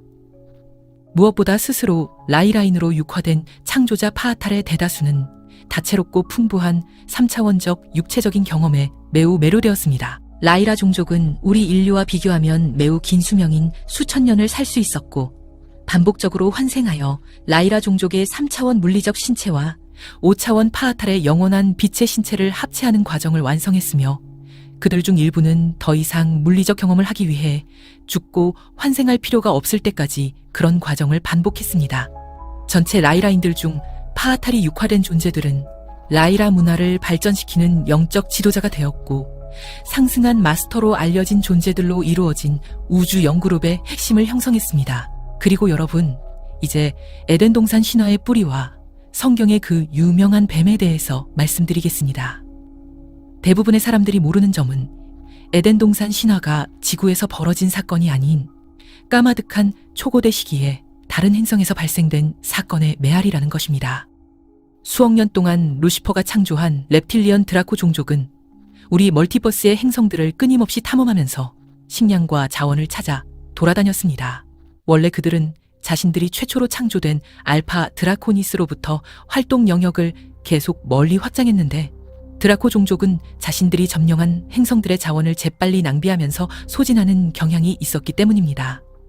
그들은 광활하고 멀리 떨어진 행성 간 여행을 위해 거대한 함선과 우주정거장 운용을 시작했습니다. 이 시점에서 렙틸리언들의 과학기술은 고차원 의식에 기반을 두지 않은 철저한 물질적 기술을 통해 초고도로 발전된 상태였는데, 드라코 종족 특유의 원시적이며 단지 두 가닥으로 이루어진 DNA에 기인한 폭력적인 삶의 방식으로는 결코 고차원 의식에 접근할 수 없었습니다. 유전자 조작을 통해 그들은 전사, 농부, 노동자 등 다양한 목적으로 번식된 많은 렙틸리언 변종을 만들어냈습니다. 그래서 지금부터 시아카르족에 대해 언급할 때는 최초로 창조된 렙틸리언 종족이자 드라코 종족의 왕족을 지칭하는 것입니다. 우리가 전편의 영상에서 기억하다시피 드라코족은 양성적 성향을 가지도록 창조되었고 철저한 정복 정신을 가진 자들이며 그들이 알기로는 자신들만이 우주에서 유일한 지적 생명체였습니다. 그런 와중에 드라코족의 정찰선 중 하나가 자신들과 너무나 다른 지적 생명체가 살고 있는 행성계에 대한 보고를 가지고 돌아왔을 때 그들이 얼마나 놀랍고 충격을 받았을지 상상해 볼 수 있습니다. 그리고 그 행성계에는 지적 생명체가 남성과 여성의 두 개의 성으로 나뉘어 있다는 내용이었습니다. 무성한 정원과 숲의 광대하고 자립적인 시스템과 조화를 이루며 사는 남성과 여성. 세상을 다 써버리고 다음 세상으로 넘어가는 것보다 세상과 균형을 이루며 사는 것에 만족하는 사람들. 그뿐만 아니라 드라코들이 목격한 라이라 종족은 문자 그대로 단지 생각만으로 환경을 만들 수 있는 어떤 종류의 능력을 가진 듯 했습니다. 이 시점에 라이라인들은 행성 간 우주여행을 시작했고 에딘으로부터 다른 거주 가능한 여러 행성으로 퍼졌지만 누구와도 싸울 필요성이 없었기 때문에 어떤 종류의 무기도 개발하지 않았습니다. 사실상 라이라인들에게는 폭력이나 싸움 또는 전쟁이라는 개념이 전혀 없었습니다. 조화와 공존을 지향하는 라이라인들은 그런 것들이 필요 없었기 때문입니다. 말하자면 이들은 빼앗기기에 딱 알맞는 사람들이었습니다. 시아카르는 하위 종족 드라코들로부터 라이라 항성계와 그곳에 이상하고 연약해 보이는 주민들을 발견했다는 보고를 듣고 직접 봐야겠다고 결심했습니다. 시아카르 왕족은 라이라 시스템 외부 집결지에 전투함들을 모아 함대를 구성하고 라이라인들을 관찰하기 시작했습니다. 렙틸리언의 사고방식으로는 행성 간 여행을 달성한 과학기술을 가진 생명체들이 어떤 종류의 무기 시스템도 가지고 있지 않다는 것은 전혀 믿을 수 없는 일이었고, 따라서 시아카르와 드라코족은 자신들이 무기에서 우위를 점했다는 확신을 가지기 위해 라이라인들을 공격하기 전에 오랫동안 관찰하면서 기다렸던 것입니다. 드라코족의 과학자들은 라이라인들이 소유한 마인드 파워를 연구해야 한다고 고집했지만 아무리 노력해도 그것이 어떻게 가능한지 이해할 수 없었습니다. 그들은 사랑과 조화의 뿌리를 둔 도구나 기구를 사용하지 않는 기술, 렙틸리언들에게는 마법처럼 보이는 정신동력에 기반을 둔 기술을 이해할 방법이 없었습니다. 우리는 우리 지구 행성의 역사를 통해 무기체계에서 우위를 점한 강력한 종족이 다른 종족들을 만났을 때, 특히 약한 종족이 자원이 풍부한 환경에서 살고 있을 때 대개는 한 가지 결론적인 방법밖에 없다는 것을 잘 알고 있습니다. 그리고 이런 결론에 바탕을 둔 드라코의 라이라에 대한 공격이 시작되었습니다. 스페인 원정대가 신세계에 도착했을 당시를 생각해보면 당시 라이라에 무슨 일이 일어났는지 상상하기는 어렵지 않습니다. 최초로 우주에서 다른 생명체를 대면한 불쌍한 라이라인들은 처음에는 렙틸리언 침략자들을 반겼습니다. 소유권이나 소유에 대한 개념이 없었던 그들은 자신들보다 진보한 과학기술을 가진 지적인 생명체인 렙틸리언들이 잔인하며 호전적이고 탐욕스럽다는 상상을 전혀 하지 못했습니다. 파충류 렙틸리언과 인간형 라이라인들은 완전히 다른 언어 체계를 사용했기 때문에 물리적 의사소통이 문제였는데, 많은 라이라인들이 텔레파시 소통 능력을 가지고 있었지만 드라코들은 아무도 그런 능력이 없었고, 라이라인들은 파충류 렙틸리언들의 원시적이고 폭력적인 의식 구조를 결코 이해할 수 없었습니다. 인간을 처음으로 학살한 파충류에 의한 라이라 정복은 우주 최초의 홀로코스트였으며 수억 년 동안 셀 수 없이 마른 카르마적 반향을 불러일으켰습니다. 그리고 다음 사항은 특히 강렬하고 불쾌하며 우주 전역의 인간형 생물종과 지구 인류가 가진 뱀을 비롯한 파충류 종에 대한 원초적 공포심의 기원이 됩니다. 라이라를 정복한 시아카르와 드라코 군대는 인간의 고기 맛이 꽤 좋다는 것을 깨달았습니다. 파충류에 비해 인간이 훨씬 부드럽고 죽이기 쉬운 원인도 있지만 여기에는 훨씬 더 어두운 면이 있었습니다.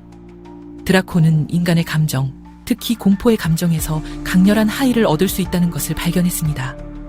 많은 라이라인이 고문을 당하고 산채로 먹혔는데 렙틸리언들은 인간의 살을 먹는 동안 인간의 강렬한 생체적, 감정적 진동 또한 잔뜩 느낄 수 있었고 이것을 즐겼습니다. 렙틸리언들이 이처럼 피해자들이 발산하는 극한의 공포심과 부정적 감정을 즐기고 섭취할 수 있게 된 이유는 이들이 가진 부정적이고 폭력적인 의식의 본질이 아수라 아콘을 끌어들였기 때문이며, 아수라 아콘은 렙틸리언 종족이 발산하는 의식의 그리드에 일종의 에테르숲 상점을 차리고 렙틸리언들이 최악의 부정적 성향을 가지도록 조장했기 때문입니다. 파충류는 살육과 고문, 전쟁을 가져온 종족으로 악행을 저지르면서 악을 모르던 인류에게 선과 악의 구분을 깨닫게 했고, 절망과 무력감에 대한 개념을 전파했으며 인간형 생물의 정신 영역에 양극화된 이원성 의식을 주입하면서 DNA에도 두려움의 매듭을 엮었는데, 이런 이유로 우리 인류는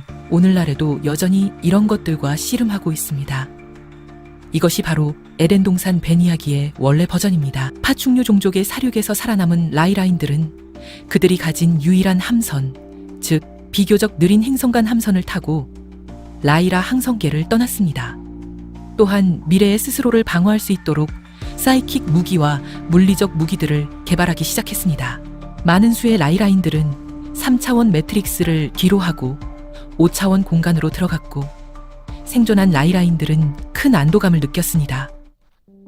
그리고 이때부터 인간의 의식 속에 3차원은 본질적으로 폭력적이고 위험하다는 각인이 형성되었습니다. 라이라인들은 수억 년 동안 베가, 오리온, 시리우스, 플레이아데스, 타우세티, 안드로메다, 알파 센타우리 등 수많은 문명으로 발전했습니다. 어떤 사람들은 기술적으로 더욱 발전했을 뿐만 아니라 외부 기술이 더 이상 필요 없을 정도로 의식을 발달시켜 빛의 몸으로 여행할 수 있게 되었습니다. 그들은 6차원과 같이 밀도가 더 높은 곳에서 공동체를 형성했고 가스 행성을 선호했습니다. 하지만 라이라인들의 한 집단은 본래의 라이라 항성계 내의 거주지에서 가까운 지역 성단의 한 행성 구석에 조용히 숨어들어 정착하기로 결정했습니다. 이들은 파충류의 학살로 인해 가장 깊은 트라우마를 입은 자들로 우주여행의 힘든 삶을 오래 견딜 수 없었던 사람들이었습니다. 이들은 렙틸리언들의 초진보된 무기의 잔인한 살상력을 목격했기 때문에 수공의 수준보다 더 진보된 기술을 개발하는 것에 대한 엄격한 금기를 가진 부족사회를 발전시켰습니다. 고대 라이라인의 이 특이한 지파는 고양이와 같은 특징을 가진 종족으로 진화했습니다. 지구 인류에게 사자인들로 알려진 종족이 바로 이들이며, 지구의 고양이는 사자인들의 행성에서 유래했습니다. 한편 생존한 다른 집단의 라이라인들은 렙틸리언을 피해 우주를 배회하다가 그룹별로 각 행성에 도착하여 오랜 세월이 흐르면서 서로 다른 수준의 기술과 의식을 지닌 별개의 종족과 문명으로 발전했고, 서로 간의 왕래가 끊긴 후로 외형과 인종조차도 달라지면서 공통 조상을 가졌던 역사조차도 잊어버렸습니다.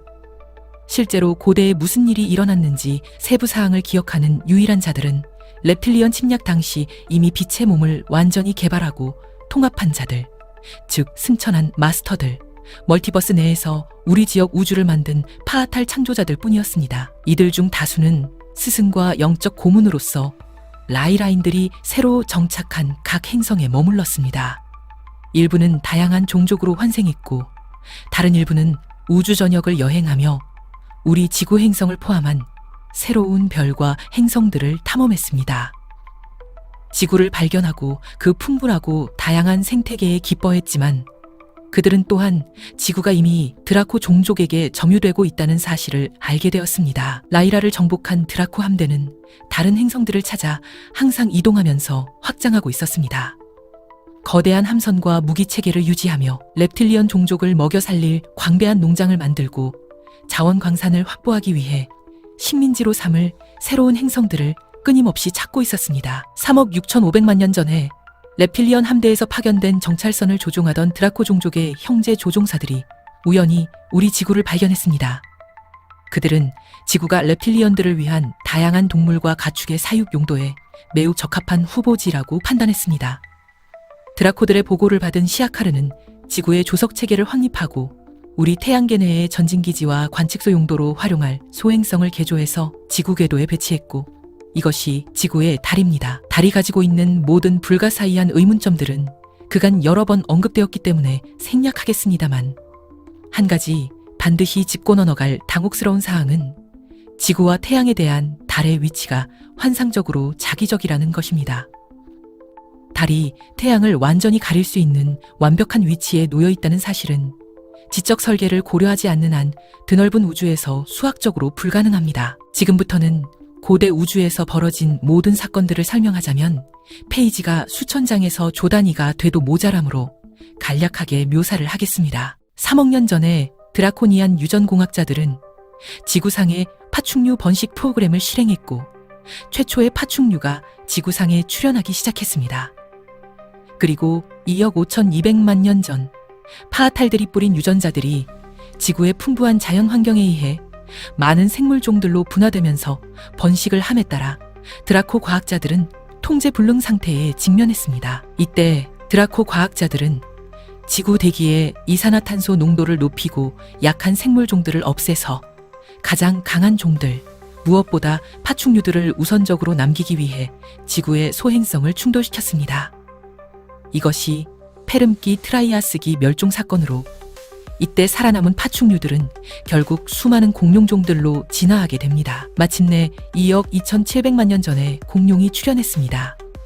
포악하고 공격적인 육식 공룡종들 중 다수는 드라코 군대의 렙틸리언 병사와 노예들과 교배시켜 새로운 하이브리드 파충류종을 만드는 데 사용되었습니다.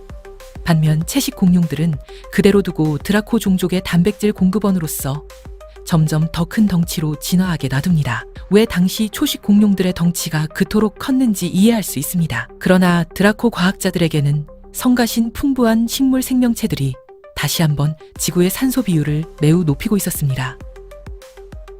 2억 년 전 렙틸리언 왕족 시아카르는 파충류 공룡들과 경쟁하는 다양한 포유류종과 기타 생명체들을 없애기 위해 또 다른 소행성을 지구에 충돌시켰고 이것이 삼첩기 쥐라기 멸종 사건입니다. 여기서 보듯이 포악한 렙틸리언들은 무수한 생명이 살고 있는 한 행성에 대해서도 배려나 깊은 생각 없이 목적을 위해서는 아무것도 망설이지 않고 소행성을 충돌시킵니다. 그동안 파아탈들은 렙틸리언들의 지구 행성에 대한 갖은 낙행과 간섭을 지켜보면서 지구의 생태계를 지키고 모든 형태의 생명을 키우는 데 헌신했으며 또한 지구에 스며든 어머니 의식인 가이아의 중요성을 잘 알고 있었습니다. 마침내 렙틸리언들의 생태계 파괴를 복구하기 위해 파아탈의 한 집단이 육화되어 지구에 직접 진입해 현재는 남극 대륙인 지역에 기지를 건설했고 오늘날 남극과 지구 곳곳에서 오파츠로 발견되는 이상한 물체들의 일부는 당시 정착했던 파아탈의 흔적입니다. 이 시점에 우리 은하계에는 잘 발달된 은하계 문명이 많이 생겨났습니다.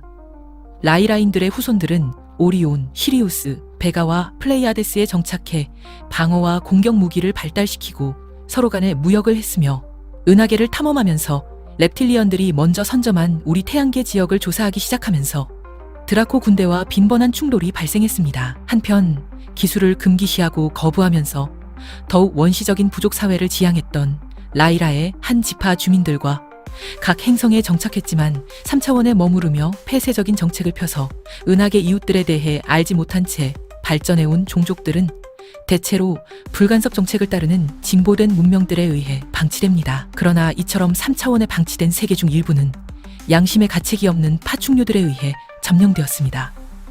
그들은 파충류들의 노예가 되었고 유전자 조작 실험을 받았습니다. 평화를 유지하고 종족을 보호하기 위해서는 적보다 우세한 무기 체계를 유지해야 하는 것은 우주의 생존 법칙입니다. 시간이 흐르면서 우주에는 reptilian과 인류의 유전자 조작으로 동물적인 수준에서 지적인 생명체로 발달한 파충류, 양서류, 조류, 개, 고양이, 곤충류 등 무수하고 다양한 종족이 존재하게 되었습니다. 그리고 의식 속에서 진화하여 어떤 종류의 육체적 신체도 사용하지 않고 에너지와 빛의 결합으로 존재하는 다양한 종족 또한 많이 있습니다. reptilian 역시 많은 발전이 있었습니다. 대부분은 여전히 양성적이지만 유전공학 기술 발전에 따라 유전적 변이가 이루어지면서 일부 reptilian들은 이제 성별이 구분되었습니다.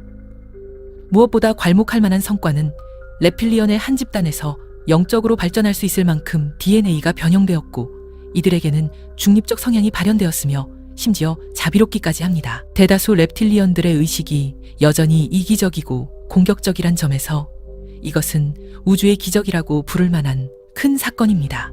이 reptilian 집단은 아이러니하게도 루시퍼에 의해 최초로 reptilian 종족이 창조되었던 알파 드라코니스의 알파 드라코니언입니다. 이들은 오랜 기간 인간형 생물의 유전자를 연구하고 자신들의 유전자와 섞어 의식적으로나 신체적으로 상당히 진화했는데 마침내 많은 수의 알파 드라코니언들이 자신들의 진동을 5차원 상태로 높이고 여러 다른 5차원 종족들과 교류를 하고 있습니다. 지구시간 2억 년 전부터 약 2200만 년 전까지 우리 우주는 전반적으로 문화, 예술, 무역, 과학, 영성 등이 활발하게 발전한 곳이었습니다.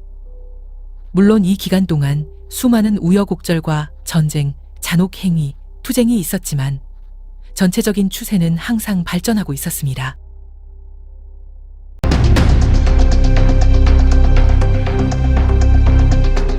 전편에서 언급되었다시피 지금부터 1억 년 전 파아탈의 일부 집단은 3차원으로 육화하여 현재 남극이라고 불리는 지역에 기지를 세우고 reptilian 드라코족의 동물 농장 및 파충류 번식 프로그램을 모니터링하고 있었습니다. 파아탈들은 지구 행성 거의 전체를 수백만 년 동안 파충류가 점령하고 번식하는 것은 행성의 진화에 맞지 않다고 판단했고 무엇보다 지구에 스며든 어머니 의식인 가이아는 육식 공룡들의 포악하고 잔인한 생체 에너지에 거부 반응을 일으키고 있었습니다.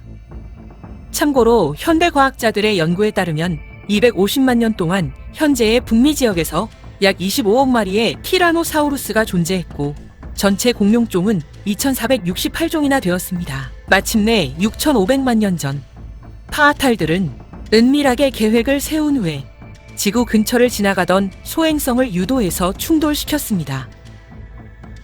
이 충돌로 인한 생태계 파괴와 기후변화로 공룡들이 멸종되면서 드라코족이 오랜 기간 유지하며 식량 자원으로 삼았던 지구의 가축 농장이 종말을 맞이했습니다. 식량 자원이 없어진 드라코들은 지구 행성에서 철수했지만 이때 지구의 깊은 지하로 비밀리에 피신한 시아카르 왕족의 작은 집단이 있었고 시아카르 사령부는 여전히 달에 자신들의 기지를 유지했습니다. 충돌의 여파로 발생한 대량의 먼지가 가라앉은 후 지구의 대기는 산소가 더 풍부해졌고 파아탈들은 포유류를 비롯해 우리 은하계의 여러 행성에서 모은 다양한 생명체와 유전자를 지구에 다시 뿌렸습니다. 당시 지구에 육화되었던 파아탈의 대부분은 지구 생태계의 다양성을 이룬 다음에 또 다른 임무를 위해 우리 멀티버스의 다른 지역으로 날아갔지만 이들 파아탈의 주요 지부 하나는 악투루스 지역에 정착하여 우리가 악투리안이라고 알고 있는 5차원 밀도의 종족이 되어 지구가 속한 우주 지역을 감시하는 역할을 맡게 되었습니다. 그리고 파아탈의 또 다른 한 집단은 우리 태양계에 잔류하기로 결정했고 금성의 5차원 문명을 세워 지구상의 생명 발전을 직접적으로 감독하면서 드라코 종족의 지구 개입을 감시했습니다. 이 특별한 파아탈 그룹은 지구 인류에게 매우 중요한 역할을 하면서 라칼스로 알려지게 되었는데, 라칼스는 사나트 쿠마라라고 알려진 파아탈의 지도자가 이끌었고, 지구에 인류가 출현하면서 사나트 쿠마라는 신성한 영적 질자 교사, 그리고 지구 행성과 인류의 통치자로 숭배됩니다. 지금부터 5천만 년 전, 지구에는 셀 수 없이 많은 다양한 생명이 순조롭게 번성하면서 발전하고 있었습니다. 이때 오리온과 사수자리 출신의 종족이 우리 태양계에 도착하여 지구에 문명을 건설할 수 있도록 라칼스의 허가를 처원했습니다. 이들은 놀랍게도 인간과 파충류 렙틸리언의 유전자를 동시에 가진 혼혈 종족으로 비공격적이었고 평화적이었습니다. 지금부터 우리는 이 혼혈종을 렙토이드라고 부르겠습니다. 라칼스는 당시 지구에서 번성하고 있던 포유류의 지적인 문명인 선고래류를 방해하지 않는다는 한 가지 조건으로 렙토이드들의 요청을 수락했습니다. 고래나 돌고래의 뼈대를 살펴보면 이 수생 포유류들이 육지 생물이었을 때 남아있던 아주 작은 골반뼈가 있다는 것을 알 수 있습니다. 현대 과학자들은 고래와 돌고래가 매우 지능적이고 이들이 먼 과거에 땅 위를 걸었다는 사실은 알고 있지만, 고래들의 조상이 지구상 최초의 지적인 포유류 문명을 이뤘다는 사실은 전혀 알려져 있지 않습니다. 지금부터 4200만 년 전까지 약 800만 년 동안 선고래 포유류 종족과 렘토이드 종족은 나란히 진화하고 번영하면서 지구상에서 높은 수준의 과학기술과 영적 깨달음을 달성했습니다.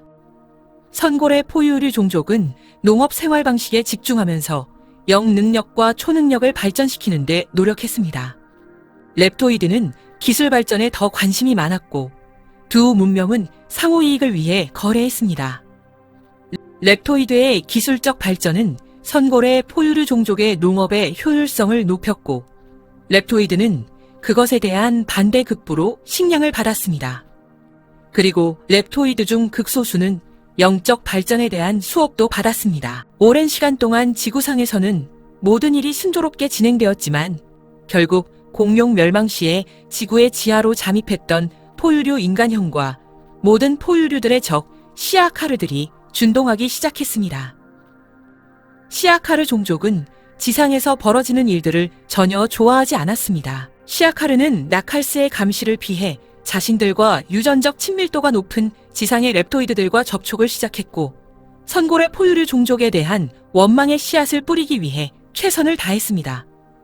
가제는 개편이란 말이 있듯이 인간과 파충류의 혼혈종인 렙토이드들은 자신들의 유전적 유산 때문에 시아카르의 이간질에 넘어갔고 선고래 포유류 종에 대한 원망을 품게 됩니다. 사실상 렙토이드 파충류들은 항상 무의식적으로 선고래 포유류 종족이 가진 초능력에 대한 능숙함을 질투했고 때로는 적대감을 품기도 했습니다. 그런 능력은 렙토이드들 중 극소수만 미약한 수준으로 개발할 수 있었기 때문입니다. 결국 시아카르는 렙토이드들이 선고래 포유류 종족을 공격하게 만들었습니다. 그러나 선고래 포유류 종족의 지도자들은 시간 흐름에서 벗어나 과거와 미래를 볼 수 있는 능력을 개발했었고 이미 렙토이드 종족과의 반목을 예견했으므로 전쟁이 시작되기 수천 년 전에 자신들의 진로를 정했습니다. 지도자들은 유전공학 기술로 선고래 포유류 종족 일부에게 유전자 돌연변이를 일으켰고 유전자가 변형된 개체들은 지구의 바다에서 살 수 있는 종으로 빠르게 진화되었습니다. 그들은 최후의 불가피한 충돌과 멸종 이후에도 자신들의 일부가 지구에 계속 존재하면서 의식의 발전과 진보를 이룰 수 있도록 안배한 것입니다. 바다에서 살게 된 선고래 포유류 종족의 한 갈래인 원시 고래류는 렙토이드의 공격이 시작된 시점에 이미 지구 자연 생태계의 일원으로 자리를 잡았습니다.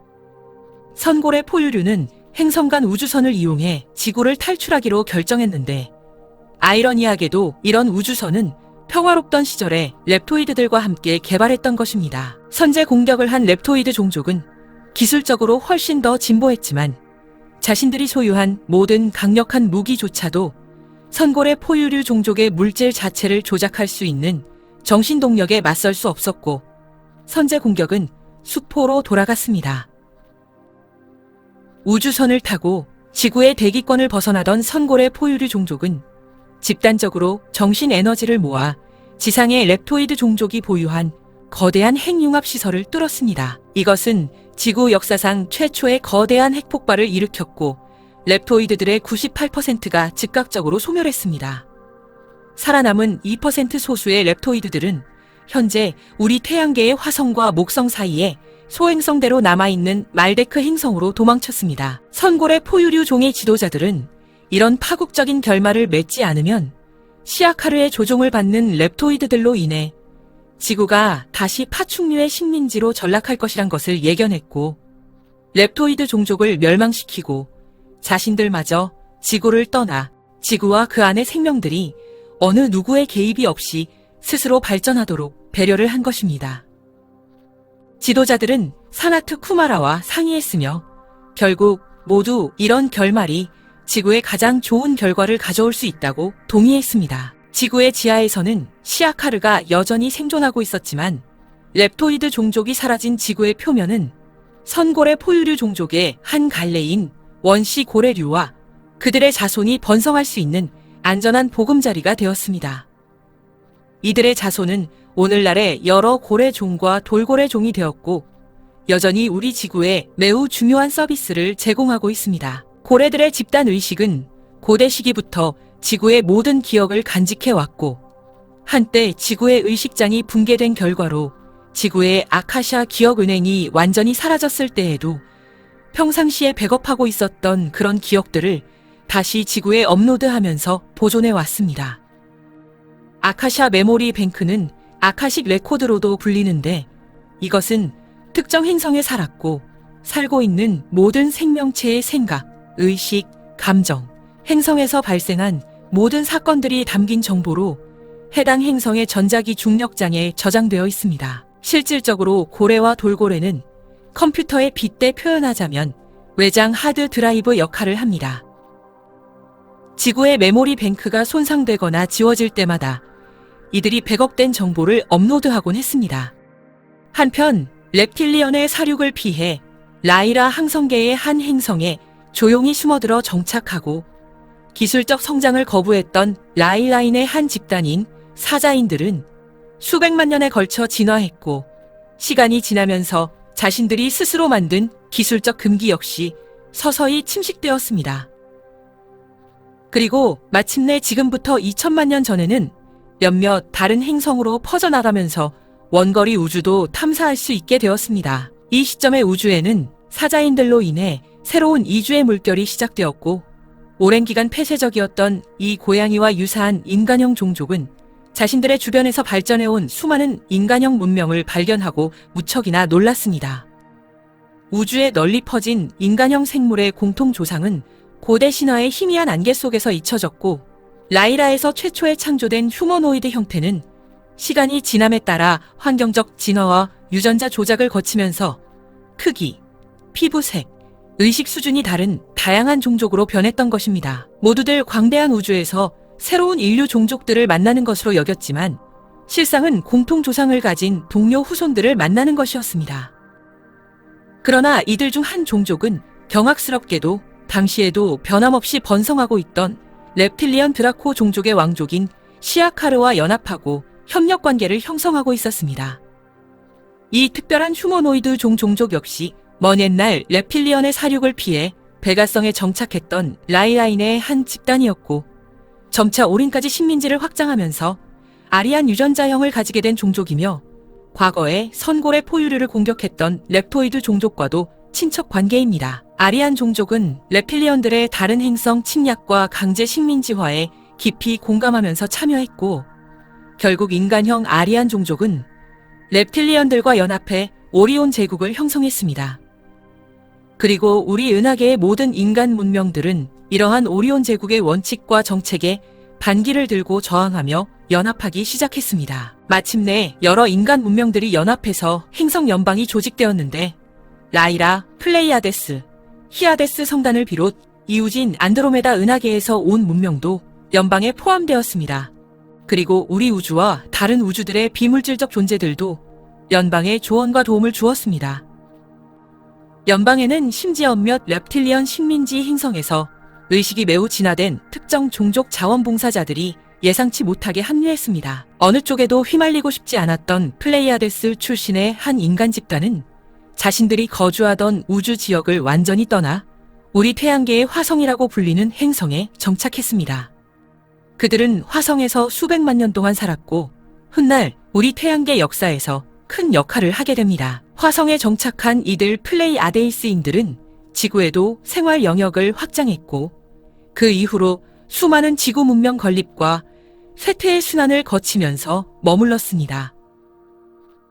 점차 시간이 지나면서 이 플레이아데스 그룹에서 영적으로 매우 진보된 특별한 자들은 지구의 지하로 이동하여 아가르타로 알려지게 된 지하 도시를 건설했습니다. 이들은 거대한 화산 폭발이나 지진 같은 지구의 환경적 재앙이 닥칠 때 지상에서 거주하던 플레이아데스 후손들이 문명을 다시 시작할 수 있도록 도움을 주었고 후대의 지상 거주자들은 이들을 시우로 묘사했습니다.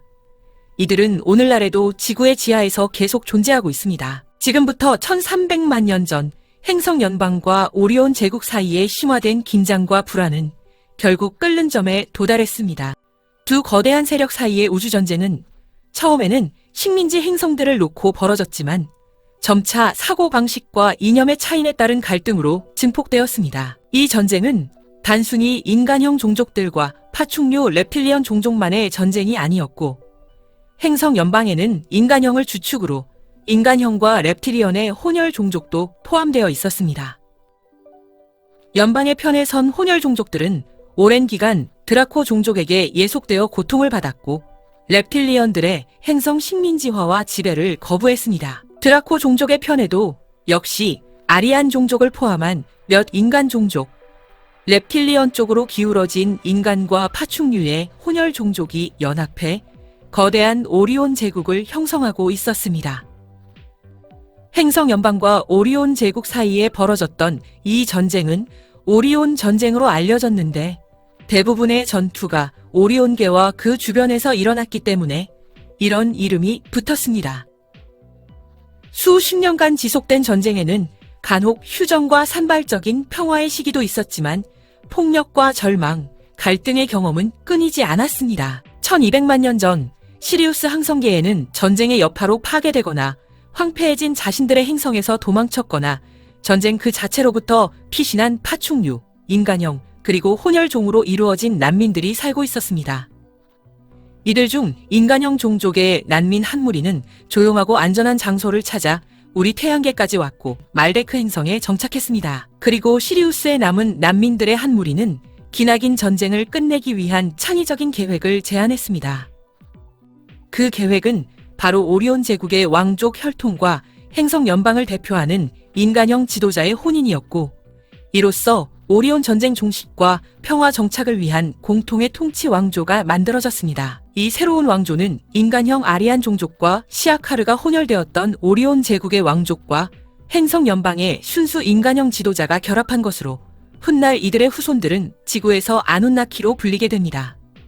아눈나키들은 고대 수메르, 바빌로니아, 아카드, 그리스, 로마, 구약 성서상의 신이었고 인간형과 파충류 reptilian 유전자가 섞였으며 마치 전사와 같은 단단한 근육질의 신체를 가진 휴머노이드 종족입니다. 대다수의 시리우스 난민들을 위시해 행성 연방의 많은 인간형들은 공통 왕조 체계에 충성하기를 거부했습니다. 하지만 어쨌든 아눈나키가 오리온 제국과 행성 연방을 순조롭게 통치하면서 우주에는 수십만 년 동안 평화가 지속되었습니다. 그러나 1000만 년 전 시리우스에서는 오리온 제국을 비롯 행성 연방 또한 인정하지 않고 모두에게 반기를 들면서 완전한 독립을 기치로 내세운 반군이 새롭게 등장했습니다. 행성 연방이나 오리온 제국은 이 반군들에게 감히 대규모 공격을 감행하지 못했는데 그 이유는 반군이 어느 한쪽과 연합하여 세력을 합칠 가능성을 우려했기 때문입니다. 막상 반군들은 어느 한쪽 편과 연합을 할 생각이 전혀 없었습니다. 행성 연방과 오리온 제국이 반군들과의 전쟁을 방어 개념에서만 이어가던 중에 반군의 지배하에 있던 시리우스의 한 행성에서는 돌연 특별한 아기가 한 명 태어났습니다. 이것은 우리 우주에서 최초로 그리스도 의식을 가진 인간이 태어난 것으로 그는 어린 시절부터 5차원 밀도를 이용해 3차원 밀도를 조종할 수 있는 재능을 가지고 있었습니다. 다시 말해 그는 우리가 속한 3차원 밀도에서 마법 또는 기적을 행할 수 있었습니다. 아기는 멜릭이란 이름을 가진 성인으로 자랐고 그는 보편적인 영적 법칙인 사랑과 용서에 대해 시리우스 전역에서 가르치기 시작했습니다. 지구 행성의 예수와 부처의 가르침의 원조격인 멜릭의 추종자들은 기하급수적으로 많아졌습니다.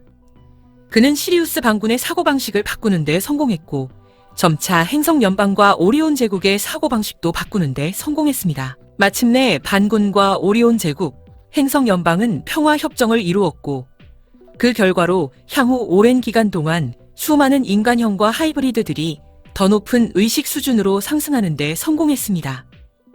평화의 시간이 지속됨에 따라 오리온 제국은 티아마트라는 이름의 여왕을 자애로운 통치자로 삼아 진정한 모계 사회로 변모했습니다. 우리 은하계 내의 완전한 평화 정착의 일환으로 티아마트는 오리온 성계와 함께 우리 태양계가 속한 지역과 은하의 모든 변방 지역까지 관리하게 되었습니다. 그러나 오리온 왕족 내에는 여전히 권력에 취하고 자기 봉사적이고 이기적인 프레임을 고수하는 인간과 파충류의 혼혈 가족으로 구성된 파벌이 남아 있었고 이것이 바로 오늘날 카발의 뿌리입니다. 이들 15명의 오리온 출신 왕족 혈통의 다크맨들은 극도로 강력한 다차원적 존재로서 오늘날 지구상에 수천 명의 인간 형태 아바타를 두고 지구 행성에 대한 지배와 통제 시스템을 유지하고 있습니다. 당시 이들은 티아마트의 통치를 질투했고 자신들의 발판을 마련하고자 자원이 풍부한 행성을 찾아 우리 태양계로 진입했습니다. 다크맨들은 먼저 화성에 정착했는데 화성에 존재했던 문명은 이들과 공존을 하려고 부단한 노력을 기울였습니다. 그러나 얼마 지나지 않아 자애롭고 공정한 화성인들조차도 이들이 가졌던 어둠의 진동을 더 이상 용납할 수 없었습니다. 마침내 다크맨들은 우리 태양계 시스템에서 추방되었는데 이것은 훗날 연쇄적으로 말데크, 화성, 그리고 결국 지구의 문명을 괴롭히는 거대한 사건으로 이어졌습니다. 티아마트의 통치로 우주 전체에 평화가 깃든 이 시기에 누군가가 살아있는 도서관 시스템을 만드는 훌륭한 아이디어를 내놓았습니다. 이 아이디어는 우주 여러 곳의 식물과 동물을 특정 행성들에 모으고 이식하는 것으로 일종의 유전자 저장소 같은 개념입니다. 이미 수많은 생물이 매우 다양했던 우리 지구 행성은 우리 은하계 내에서 살아있는 도서관 역할을 하도록 선정된 12개 행성 중 하나였고 우주의 여러 종족이 지구로 여행을 와서 더욱 다양한 식물과 동물종을 심었습니다. 그들은 각각 지구에 잠시 머물며 풍부한 자연 생태계를 설계하고 즐겼습니다. 티아마트 역시 지구에 도착해 여러 생명이 안정적으로 정착할 수 있도록 도우면서 거대하고 양성적인 인간형 종족인 남누우를 창조해 지구에 살아있는 도서관을 지키는 수호자 역할을 맡겼습니다. 남누우는 그리스인들이 타이탄이라고 부르는 종족이었습니다. 이들은 그리스 신화에서 모든 신들의 부모라고도 불렸던 거인들로 아누나키가 도착하기 전에 지구에 존재했으며 키가 무려 15m에서 18m에 이르는 인간형 종족이었습니다. 현대의 고고학자들에 의해 이들의 거대한 뼈가 발굴된 적이 있으나 어떤 특정 인간 집단이 개입해 발굴된 뼈들을 가차없이 제거하면서 거인들의 흔적은 많이 지워졌습니다. 한편 평화와 조화의 시대는 또 다른 천국 전쟁이라는 대규모 우주전쟁이 벌어지기 전까지 우리 은하계 전체에서 약 550만 년 동안 지속되었습니다.